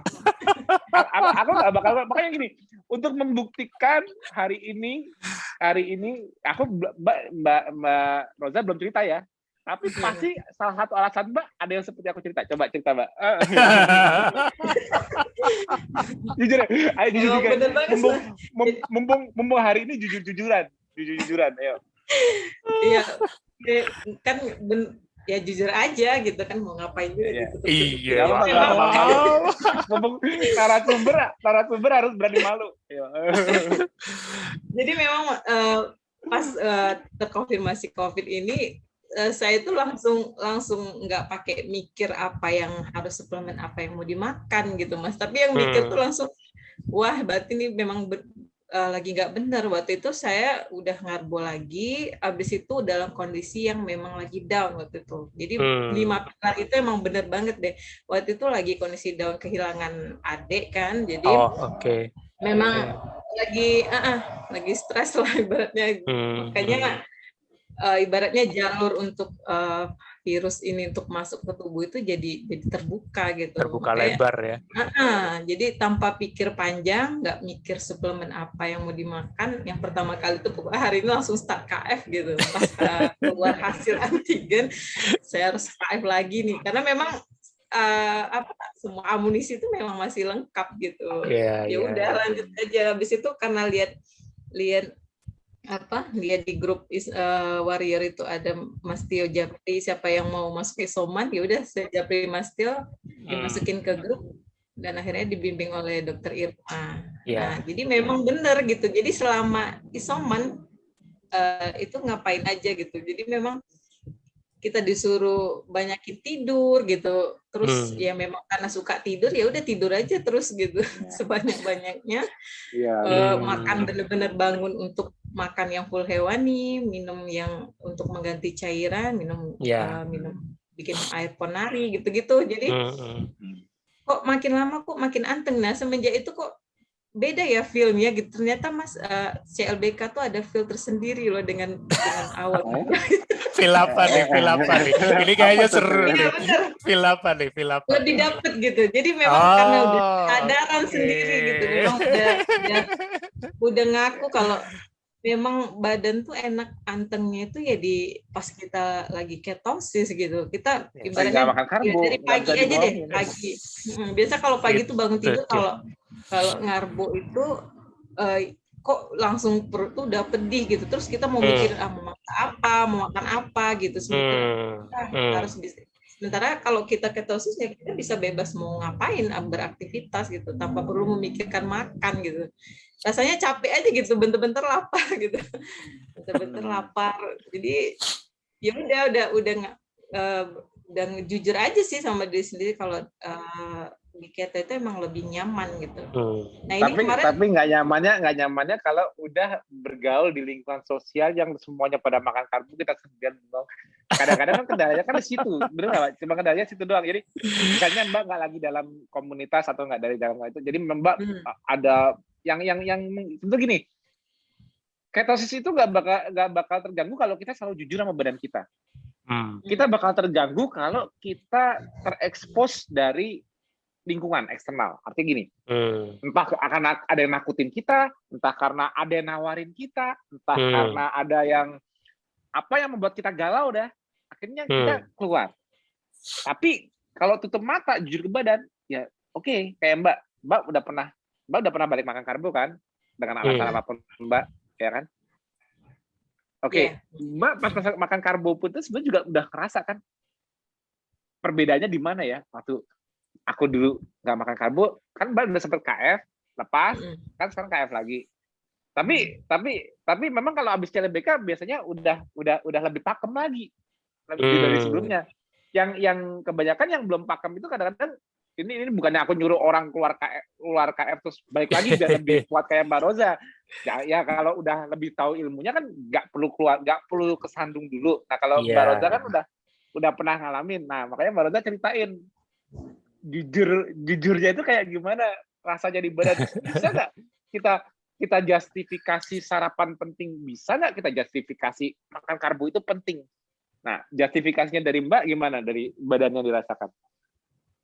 Ya rasanya lebih bebas, lebih rileks aja Mas. Jadi karena nggak mikirin makan terus ibaratnya kalau kita ngarbo itu kan habis makan ini makan lagi yang ini gitu, habis udah makan nasi makan lihat donat pengen donat gitu. Jadi kayak semacam kok rasanya nggak ada yang karena addicted tadi ya, jadi kayak kecanduan gitu. Memang karena gula sifatnya nyandu ya gitu. Jadi kayaknya capek aja rasanya. Kalau Mbak gini kalau di Japrianku nih Mbak, jadi ada yang lepasnya itu dari KF juga kadang-kadang ya kayak mungkin karena awalnya cuma dia kebanyakan buah dulu. Awalnya dia masuk maintenance, dia kebanyakan buah dulu. Aku maunya maintenance aja deh makan strawberry, akhirnya kebanyakan. keseringan kebanyakan buah. Biasanya sih di rata-rata di Japrianku gitu, karena dia begitu dia udah kebablasan, padahal aku selalu ingatkan buah sebagai pencuci mulut aja, walaupun dari maintenance. Tapi rata-rata kalau yang CLBK itu dia awal sejarahnya dia bisa keluar, rata-rata di situ dia mulai yang tadinya harusnya hanya secukupnya, misalnya dia konsolidasi dia makan kacang atau makan apa gitu. Akhirnya karena dia lebih mengutamakan sampingannya, akhirnya dia lebih kangen lebih banyak. Oh, aku makan kacangnya jadi stopless gara-gara nggak makan itu dulu, atau makan buahnya jadi kebanyakan. Akhirnya mulai nyoba lagi ya, ganti buah yang lebih manis. Tadinya cuma strawberry, ganti apa misalnya mulai nyambat pepaya, nyambat mangga. Nah, hal-hal kayak gitu ya akhirnya karbo beneran.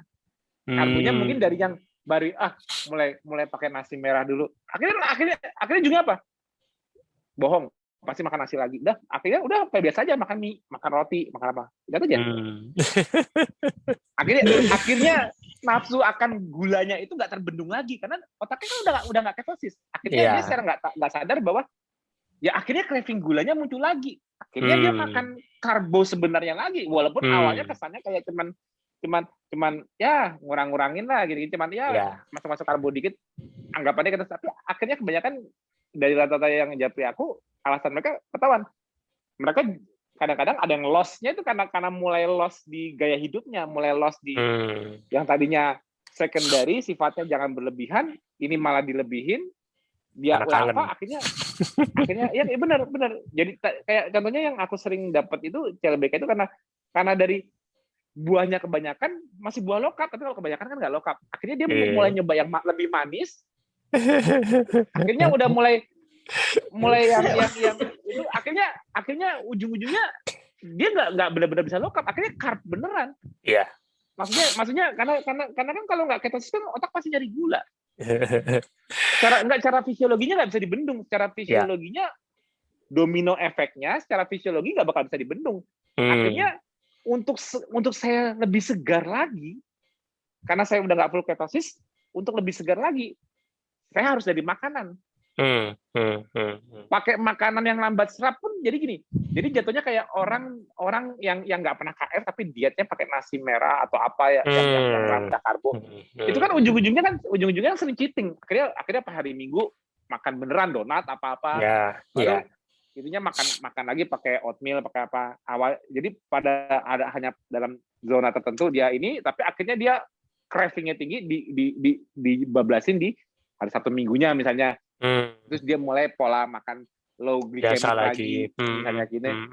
Akhirnya karena dia merasa benar-benar bebasnya, dapat tenaganya kalau makan gula aja sekalian. Memang nggak bisa dibohongin kalau otaknya nggak ketosis cari gula. Ujungnya akhirnya otaknya memang nggak bisa dibohongin. Ya kenapa tanggung-tanggung pakai yang lambat serap? Kenapa tanggung-tanggung makan yang lambat serap gula kalau otaknya memang harus pakai gula? Dikasih gula lebih kan masih wow. Kan otaknya pakai gula, dikasih gula lebih kan pasti wow. Jadi tadinya cuma tanggung-tanggung pakai gula lambat serap, tapi karena nggak ada penggantinya ketonnya, ya kan otaknya tetap kalau ada demand besar kan butuh gula. Iya. Tapi aku masih tanggung-tanggung nih pakai gula, sekalian aja pakai gula beneran. Yang cepat serap lah, apa nasi mie apa gitu. Malah lebih enak kayak gini. Nah itu akhirnya udah domino efek. Jadi akhirnya nggak benar-benar yang nggak bisa ngejustifikasi lagi alasan awalnya dilepas KF. Oke Mas, kita biarkan Mbak Rosa selesaikan dulu ya. Soalnya nanti ada satu pertanyaan nih. Tadi udah japri ke aku, nanti aku mau. Iya ini apa sekali nanya juga Mas yang propolis ini kira-kira ini nggak ya? Ngandung gula nggak ya? Nah, nanti kita tanyakan sekalian. Mbak lanjut. Ya. Lanjut dulu. Cuma tetes doang, nggak masalah harusnya. Nah, jadi ini udah terakhirnya. Jadi saya nyimpulin sendiri. Kalau ketosis itu ternyata kalau saya simpulkan skenolip ya. Jadi simple, murah, sehat dan no limit. Kenapa simple? Karena memang nggak ribet gitu, kita nggak harus nyiapin menu yang tertentu yang ibaratnya kita kemanapun pergi kita bisa dapetin apa yang kita mau makan gitu. Misalnya kita keluar kota atau gimana, kita kan nggak perlu yang harus menyusun menu tertentu. Kita bisa tinggal mampir ke rumah makan Padang atau gimana gitu kan, sudah tersedia yang gitu. ada karbonya, betul. Terus murah gitu. Banyak kan orang banyak bilang ketofastosis ini mahal. Banyak tuh teman-teman bilang, masa kita biasanya makan lauk cuma sepotong, kita jadi makannya 3 potong gitu kan, jadi boros, jadi mahal, kita pengeluaran jadi banyak gitu. Saya bilang, lah apa nggak lebih boros lagi kalau kita lagi ngarbo. Kalau waktu saya ngarbo itu, kalau ke swalayan itu keranjang itu udah penuh sama cemilan gitu.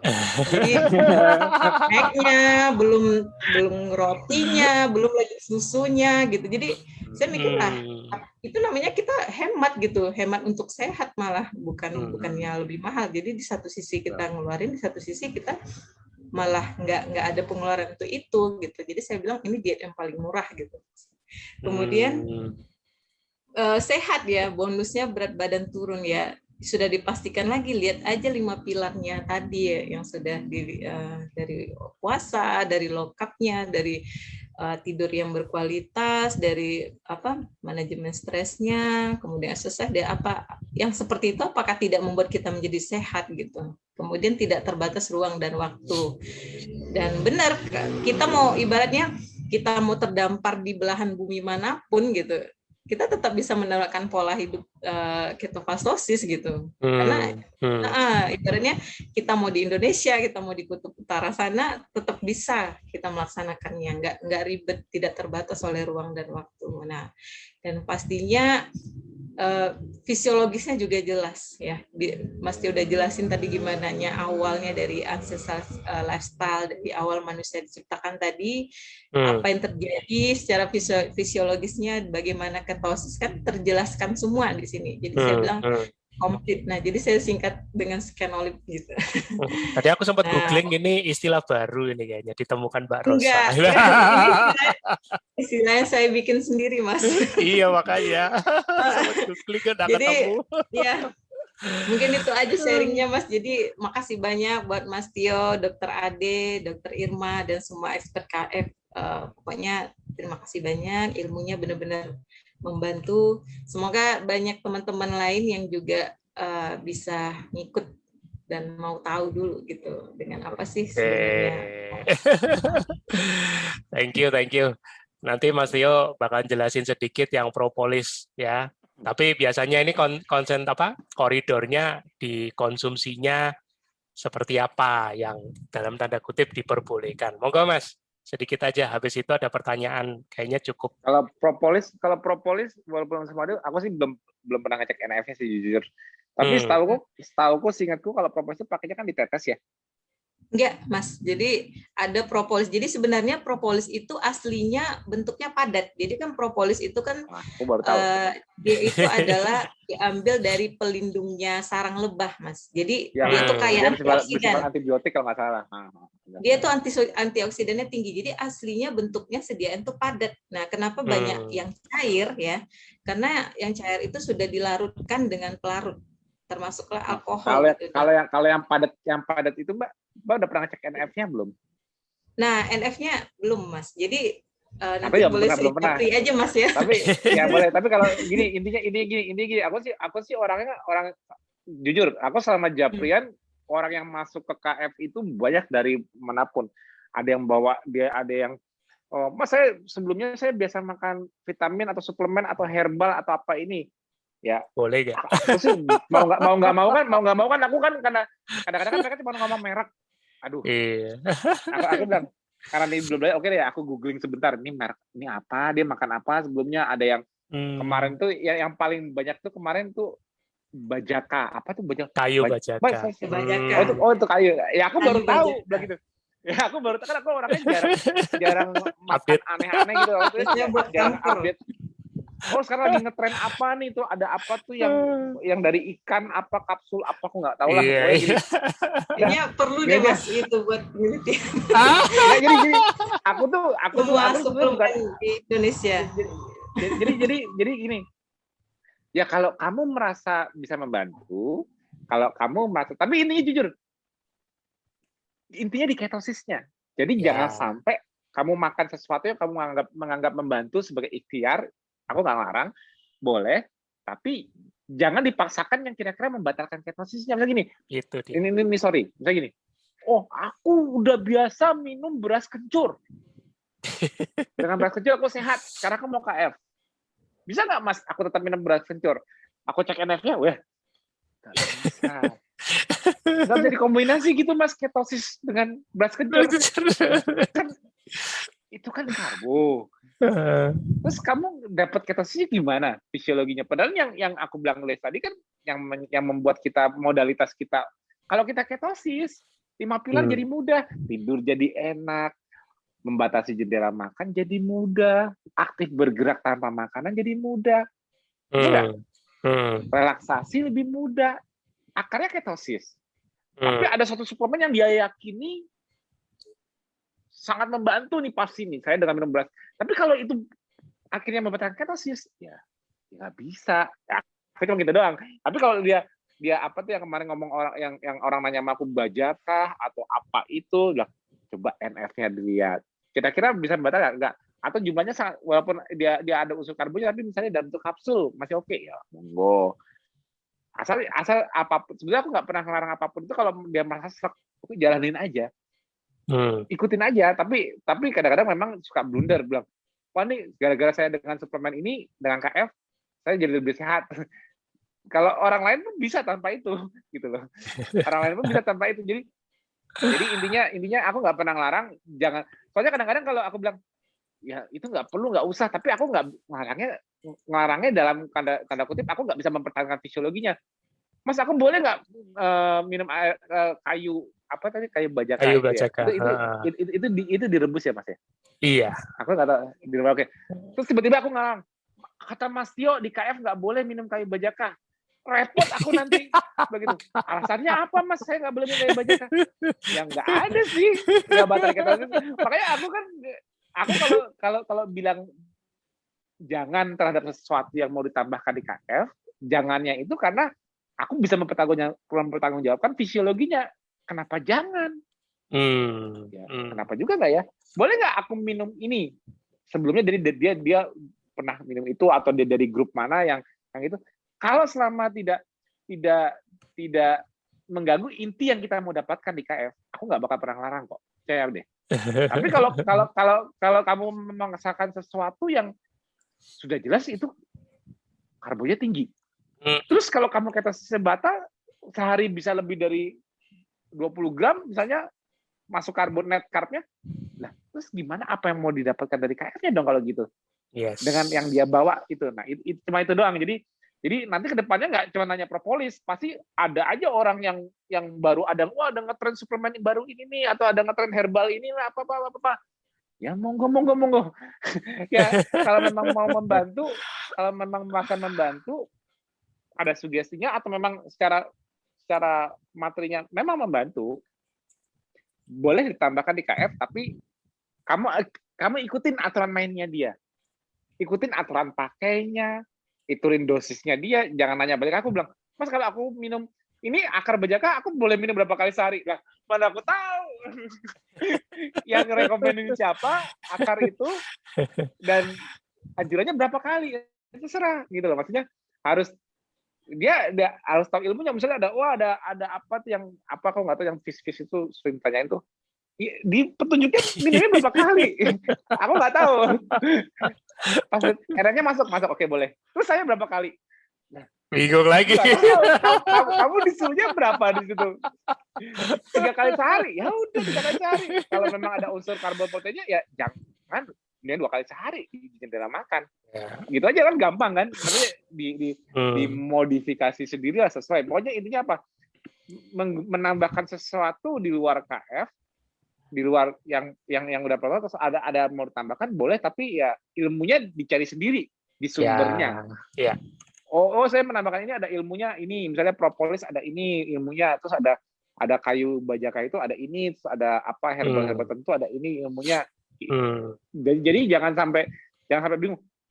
Oh saya kok jadi diare, nggak tahu ya, karena mungkin salah harusnya herbal itu harusnya misalnya 2 kali sehari, tapi karena dia mau lebih bisa dia minta 5 kali, nanti bingung di KF-nya kok saya diare ya. Ya enggak, mungkin kamu petunjuknya itu kan kamu menambahkan sesuatu yang aku nggak tahu. Coba cari petunjuknya gitu loh. Petunjuk gitu. Misalnya kayak ini gampangnya, pokoknya apa yang kamu tambahkan di KF asalnya itu dari mana, pastikan petunjuknya pastikan tidak ada kontradiksi dengan membatalkan ketosisnya. Itu doang, kalau pesanku itu doang kalau dari apapun yang mau ditambahkan di KF. Oke, thank you Mas. Aku mau manggil Mbak Elis Ernawati, tadi sempat japri ke aku. Mas, pertanyaan tadi aku sempat kasih chat di Zoom ke handphone Mas Tio, bisa dibaca sambil nanti dengerin Mbak Elis. Chat di Zoom, Mbak, ya? bukan WA. Chat di Zoom, di handphonenya Mas Tio. Nah, buka aja. Mbak Elis, apakah sudah online? Bisa di mic-nya di-on-in? Ya, halo sudah. Mbak Elis. Silakan Mbak, monggo. Silakan. Iya. Assalamualaikum. Saya Elis dari Malang. Terus saya ikut KF mulai awal Februari karena ada benjolan di MISP itu seperti kalau lihat di YouTube itu kista gitu. Jadinya saya ikut KF. Memang dari awal yang pembimbing di Kumon itu ikut KF sudah 4 tahun, cuma saya nggak berani ikut gitu.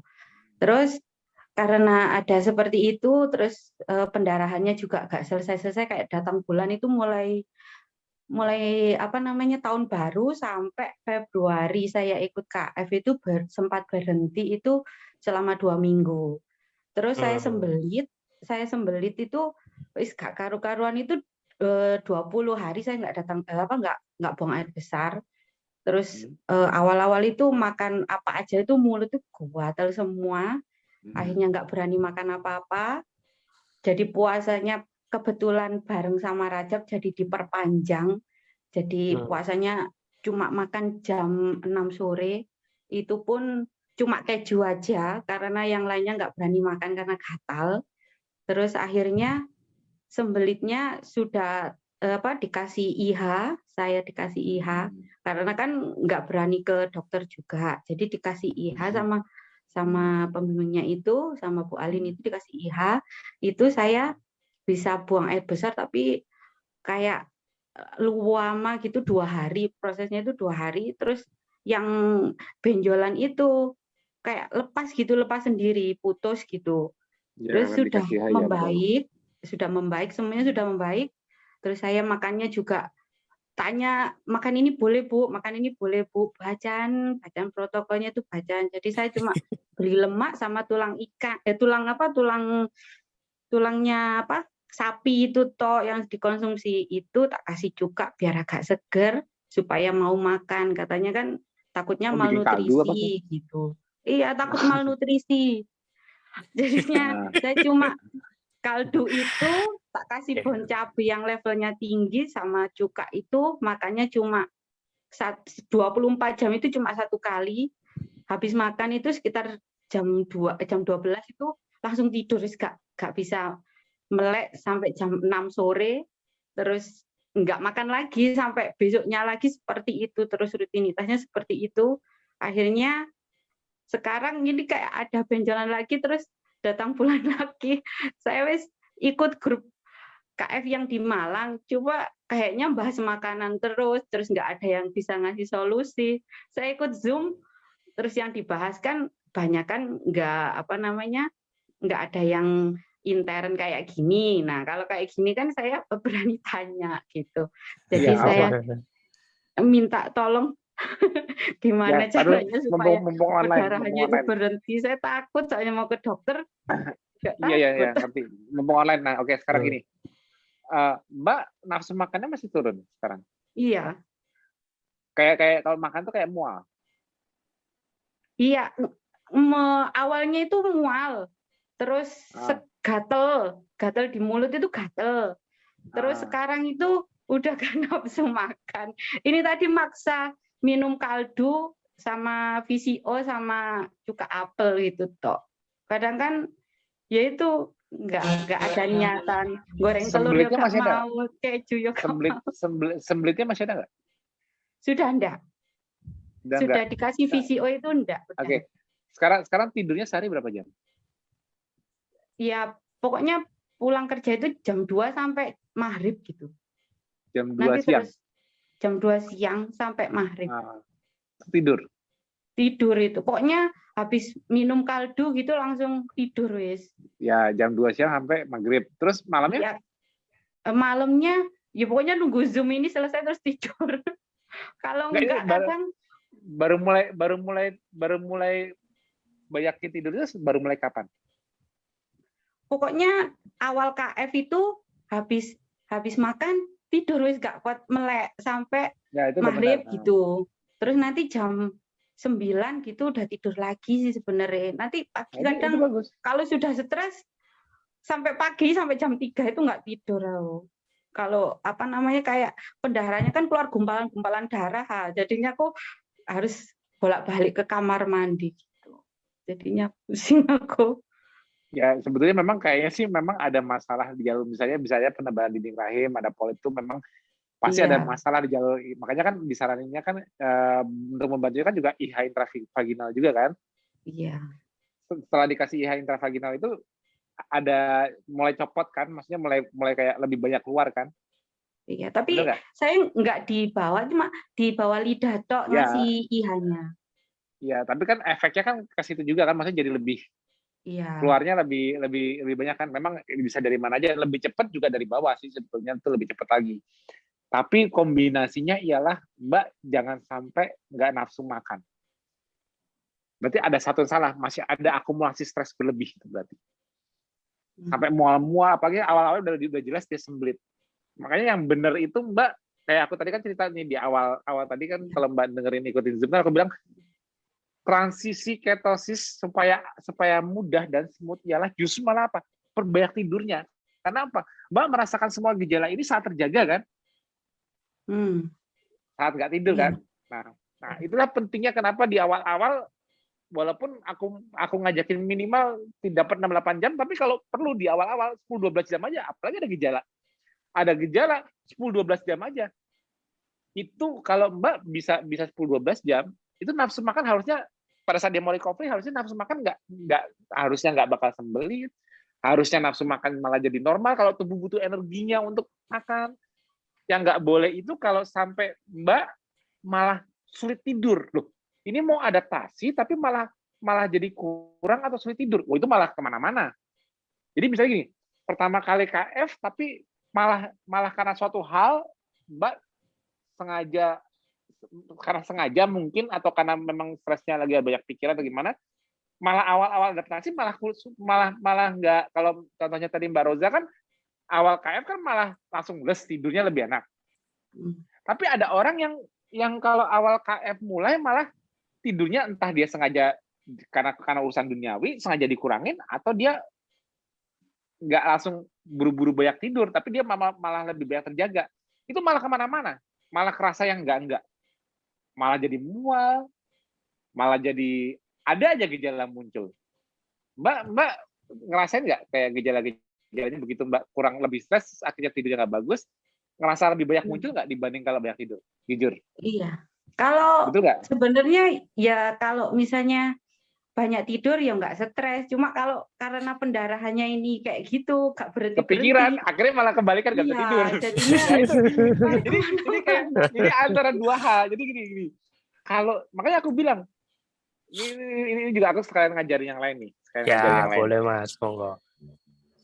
Mas, aku nih ya aku nggak mau ngejudge ya, nggak mau ngejudge. Tiap orang pasti punya masalah dalam kehidupannya apapun itu. Gimana cara kita ngindarin stres duniawi? Ada orang yang santai, ada yang cuman aku anjurin banyakin ibadah beres. Ada yang memang masalah duniawinya pelik. Apapun itu kita kan beda-beda setiap orang kan.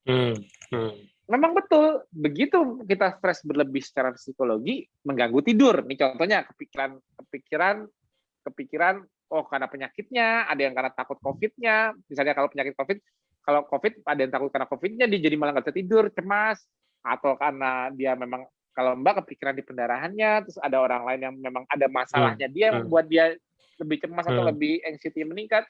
Itu jelas pasti mengurangi kemampuan tidur, betul nggak Mbak? Iya. Tapi kebalikannya, kalau Mbak banyakin tidur, cemasnya berkurang nggak? Masalahnya kan masih ada, tapi cemasnya berkurang nggak akhirnya? Iya, berkurang. Dah, stop dulu situ. Jadi nanti Mbak pasti bakal nanya lagi ke aku, tapi benerannya gimana ya Mbak? Supaya nggak kepikiran, banyakin tidur, bener nggak? Jadi gini, kalau kita tidur bagus, kita lebih untuk menghadapi suatu masalah itu lebih mudah. Jadi gini, untuk mengatasi masalah duniawi, apapun kita orang beda-beda, kemampuan kita handle stres beda-beda setiap orang. Tapi kalau kita tidur bagus, insya Allah menghadapi masalah kita masing-masing itu jadi lebih mudah. Somehow kita lebih gampang problem solving-nya, kita lebih tenang dalam menghadapinya, hanya dengan modal tidur bagus. Jadi ini masalahnya tinggal dibolak-balik aja. Tapi kalau masalahnya saya lagi ini, saya nggak bisa tidur, Mas. Iya, betul. Tapi kalau kamu tidur bagus, masalah kamu nanti malah lebih itu. Jadi duluan kamu bisa beresin yang mana nih. Jangan sampai stuck di masalahnya gini. Aduh, aku coba deh. Misalnya contohnya nih, Mbak. Aku stuck nih masalah perdarahan nih. Tapi aku malah nggak bisa tidur nih mikirin. Oke deh, aku nggak usah mikirin, tapi aku tidur supaya besok aku nggak kepikiran mengenai hal ini. Jadi tidurnya itu membuat Mbak nanti bisa menghandle ketakutan Mbak. Kalau sekarang kan ketakutan nih.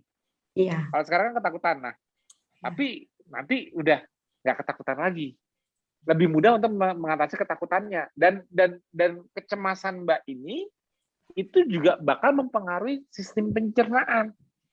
Kalau Mbak cemas, Mbak nggak bakal nafsu makan. Itu aku yang jamin. Orang kalau cemas, itu nggak ada yang bisa makan. Orang kalau stresnya tinggi, makan itu sulit.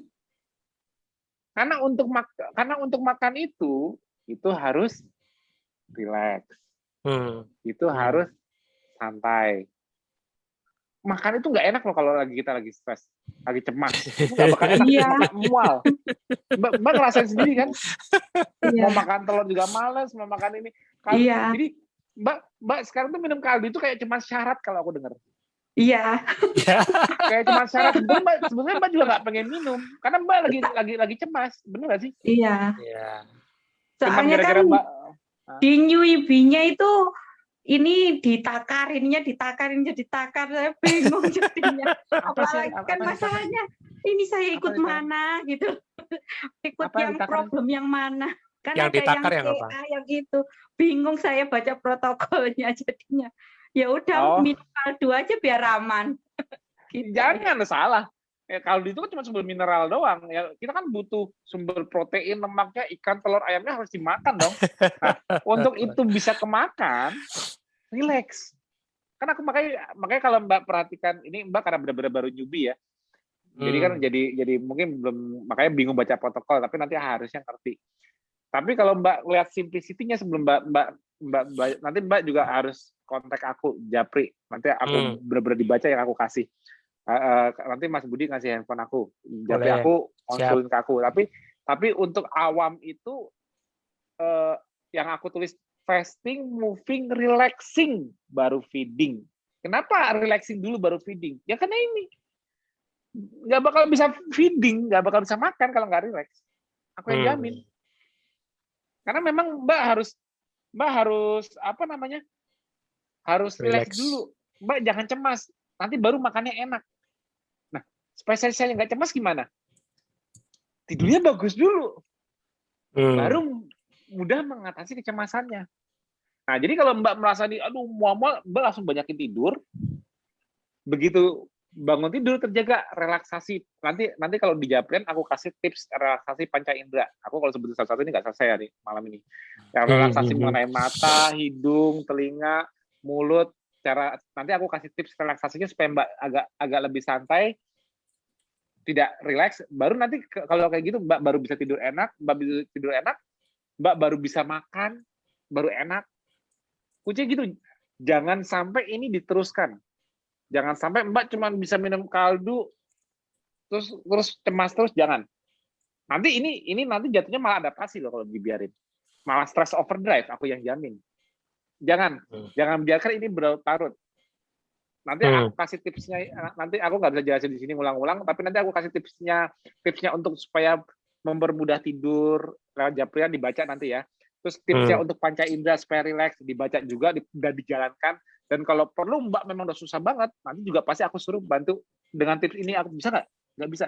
Aku suruh pakai CTM kalau perlu. Untuk bisa tidur. Baru agak enakan. Baru jadi modalitas untuk lebih rileks, untuk nggak cemas dan Untuk mudah perbaikan makan. berikutnya. Nah, jadi untuk nembak di awal dulu. Kalau perlu seperti itu. Kenapa? Kalau Mbak terusin kayak gini, jangan bilang malnutrisi, itu maladaptasi. Mbak nggak makan, nggak masuk nutrisi. Tapi karena apa? Karena maladaptasi. Beresin maladaptasinya. Jangan sampai salah di salah di mana yang duluan. Jadi kalau Mbak sekarang maksain minum kaldu itu cuman karena tadi takut malnutrisi, pasti maladaptasi apa yang jadi. Habis nggak ada protein yang masuk.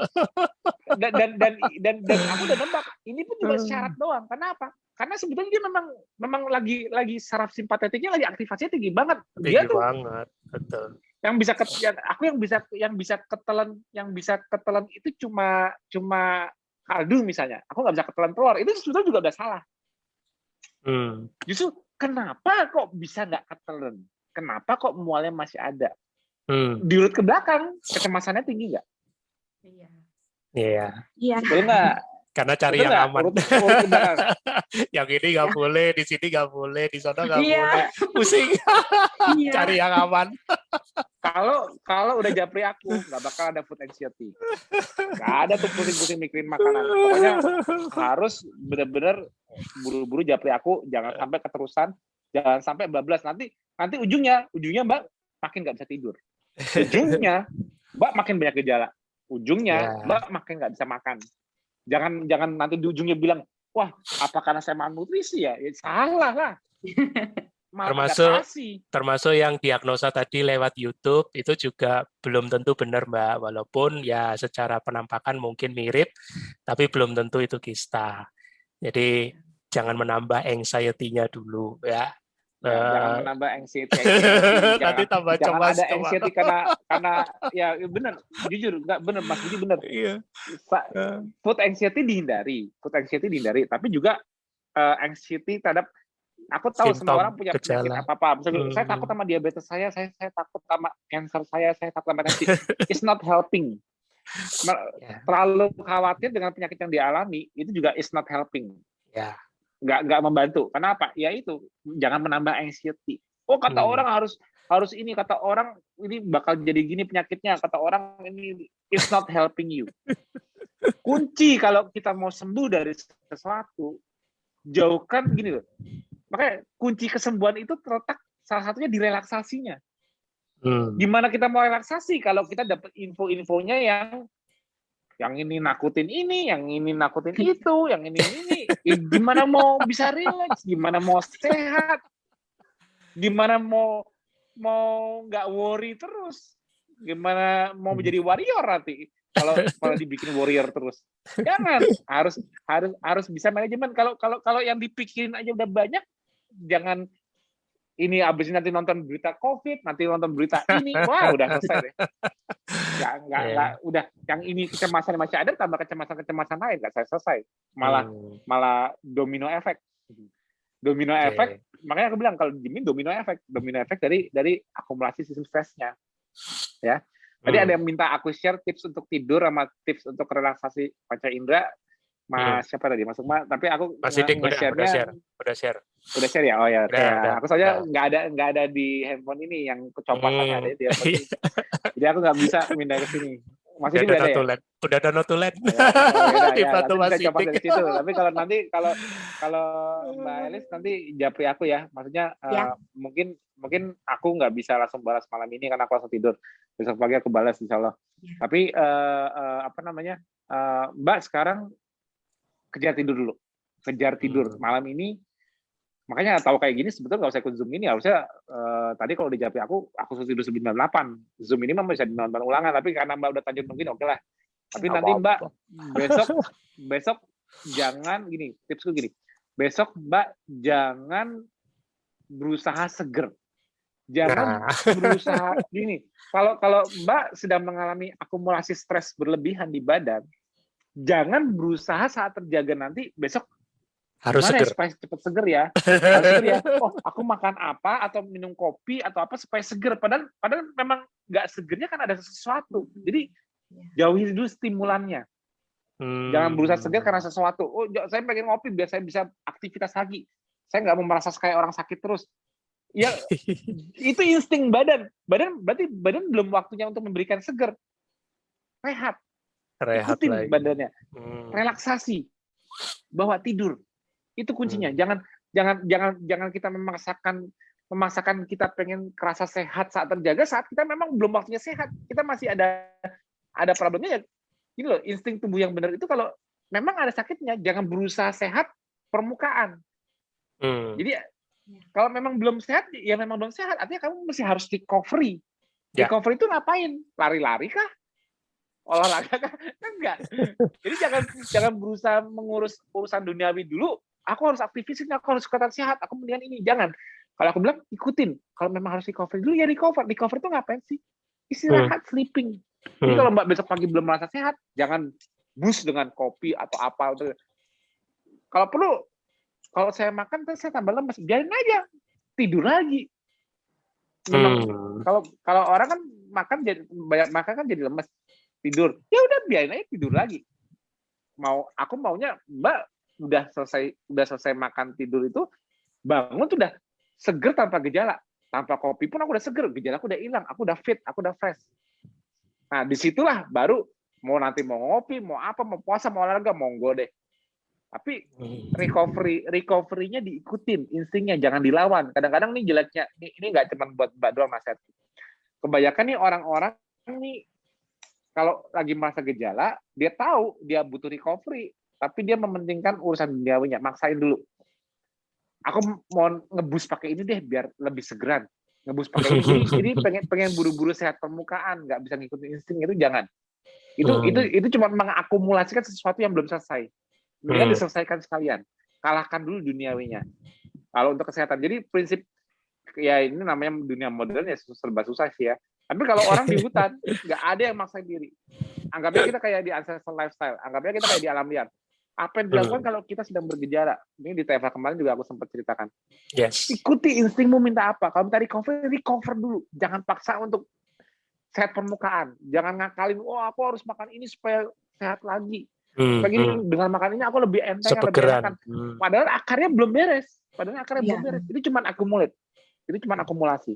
Kayak aku. Jadi Mbak, tipsku langsung gitu. Tapi malam ini Mbak berusaha tidur, relaksasi. Tadi yang cepasan di chat, kalau Mas Sidik udah nge-share, Mbak pelajari dari situ juga bisa. Praktekkan malam ini. Terus update aku, bisa nggak dengan saranku, tipsku itu bisa nggak lebih mudah nggak relaksasi dari tidurnya? Kalau nggak bisa juga nanti besok mungkin aku suruh bantu CTM dulu atau obat tidur, atau kalau obat tidur mesti ke dokter dulu ya. Untuk bantu dulu ngeboost di awalnya, karena Mbak nggak boleh berlarut-larut. Mbak itu sedang mengalami hyperaktivasi sistem stres, sympathetic overdrive, sedang mengalami ini karena Mbak kemarin terlalu cemas. Nah ini harus segera di stop. Jangan sampai domino. Jangan Mbak ngakalin kaldu ini cuman kaldu pun bisa keton tapi nggak bisa makanan itu diberesin. Jangan sampai dibiarkan gitu loh. Mbak harus ada nafsu makan lagi. Harus ada oh iya ya enak. Berarti Mbak udah stresnya itu udah nggak dominan menghambat sistem pencernaan. Karena kalau sistem stres kita tinggi, wah itu jangan makan, yang ada keluar lagi mual. Ya, paham ya? Iya. Okay. Terima kasih. Ya, sama Mbak Elis. Thank you ya Mbak Elis. Sama-sama. Semangat ya. Beban Ya. PR-nya sudah direduksi, cuman tidur aja yang dikejar, relaksasi dan tidur. Udah jangan mikir yang lain-lain ya. Ya, jangan tapi tetap akan dipantau. Jangan lupa langsung WA Mas Tio malam ini, besok siang mungkin sudah dibales ya. Besok aku balasnya. Ya. Oke, kita sudah pas jam 10. Pas Mbak Rosa untuk closing. Monggo Mbak Rosa. Ya, jadi makasih banget ya udah kesempatannya sekalian nanya-nanya langsung ke Mas Tio. Udah Ya, makasih banyak buat Mas Tio, Mas Budi. Ya, sama-sama. semoga banyak yang terinspirasi bagi yang baru-baru gabung di KF. Semoga bisa ngikutin nih. Enak loh di KF gitu. Kalau nih Kak. Ini pengakuan yang udah CLBK soalnya. Udah pernah keluar, masuk lagi. Bener ya. Karena mau nanya kemanapun semuanya ada. Jadi kalau mau nanya basic science-nya ada. Jadi kalau enggak, makanya saya bilang dari awal tadi kosongin gelas dulu kalau mau gabung gitu. Karena kalau siap-siap rame lo ya, jadi bintang, jadi artis nanti bakal ditanyain yang CLBK. Bantuin Mas Tio tuh. Tapi benar nggak? Kalau yang CLBK memang ya, rata-rata ya. Memang karena mereka udah CLBK lagi, udah tahu yang mana yang benar, ya udah itu lebih kuat. Memang kadang-kadang orang ada yang untuk pakemnya itu kesandung dulu, baru akhirnya bisa tahu pilihannya. Berarti gini, aku dulu seperti ini gaya hidupku, aku rubah seperti ini, aku keluar lagi ya. Nah kalau dia sampai kembali lagi, berarti dia udah tahu mana yang dia mau, gitu loh. Karena dia akhirnya udah bisa jujur dengan badannya sendiri. Itu doang. Yes. Ya kalau kita gini, ini aku jalanin sesuatu, aku berubah ini. Ada yang kalau ilmunya bagus, jalanin ini, ilmunya bagus, dia belajar, nyari tahu juga, akhirnya tetap pakem terusnya. Tapi kadang-kadang ada yang membuktikannya dengan cara, karena mungkin sebelumnya belum pakem banget, membuktikan dengan cara dia jatuh dulu, dia keluar dulu. Tapi akhirnya pas dia balik, selesai. Nah kan udah pernah nyobain kembali lagi kemana, udah nyobain kan, udah tahu rasanya gimana kan. Nah kalau tahu rasanya gimana, kenapa kok sekarang CLBK mau KF lagi? Ya karena akhirnya jujur ke tubuh sendiri. Ya. Memang badan nggak bisa bohong. Selesai. Nah itu insya Allah lebih pakem kemudian insya Allah ya. Makanya Mbak semangat terus. Pasti. Justru di sini yang dipentingkan bukan justifikasi bahwa kita benar, tapi murni semata-mata tubuhnya sendiri yang harus didengerin. Tubuh masing-masing. Kita yang jalanin. Kita mau dikasih teori sebanyak apapun, dikasih ilmu setinggi apapun, kalau jalaninnya nggak nyaman, jalaninnya nggak berasa nikmatnya, nggak tahu kebenarannya, nggak bisa. Jadi sebetulnya fisiologi itu yang aja juga sebetulnya untuk ilmu sih, untuk ini. Tapi kembali lagi, sehatnya itu ditanyain ke badan. Ya. Mau dari perkataan apapun ilmu dariku, kalau tutup mata lihat bener enak makan, badanku sehat, makan karbo apa nggak makan karbo, udah gitu aja. Itu jawaban terjujur. Dan orang-orang yang CLBK itu bisa jawab. Udah pernah keluar, ya terserah mau makan apapun pada saat udah keluar itu, tapi nanti ujungnya kalau udah jujur banget, ya saya mau balik lagi karena udah paling bener. Dan insya Allah itu malah banyak menginspirasi orang lainnya nanti, karena dia pernah jatuh tersandung dan mencegah orang lain tidak tersandung. Nggak perlulah tersandung kayak saya dulu gitu loh. Makanya bersyukur juga ada Mbak Rosa yang walaupun CLBK ya kan, nggak masalah, kita malah tambah seneng. Makin banyak CLBK malah tambah seneng, bantuin Mas Tio. Oke, thank you Mbak Rosa, thank you juga Mas Tio ya. Teman-teman, kita minggu depan masih ada TFH lagi hari Rabu dan Sabtu, dan jangan lupa selalu stay tune, nantikan kita nanti kemungkinan ada acara besar ya Mas ya, akhir Maret. Nanti flyer akan menyusul 28 Maret. 28 ya, moga-moga 28 tidak ada perubahan, tapi yang jelas tunggu pengumuman resminya, yang pasti nanti akan ada flyer, dan kita sama-sama akan terus mencetak sejarah ya lewat ketofastosis. Kita bisa sumbangsih untuk menciptakan kesehatan Indonesia yang lebih baik ya. Terima kasih, selamat malam dan sampai jumpa.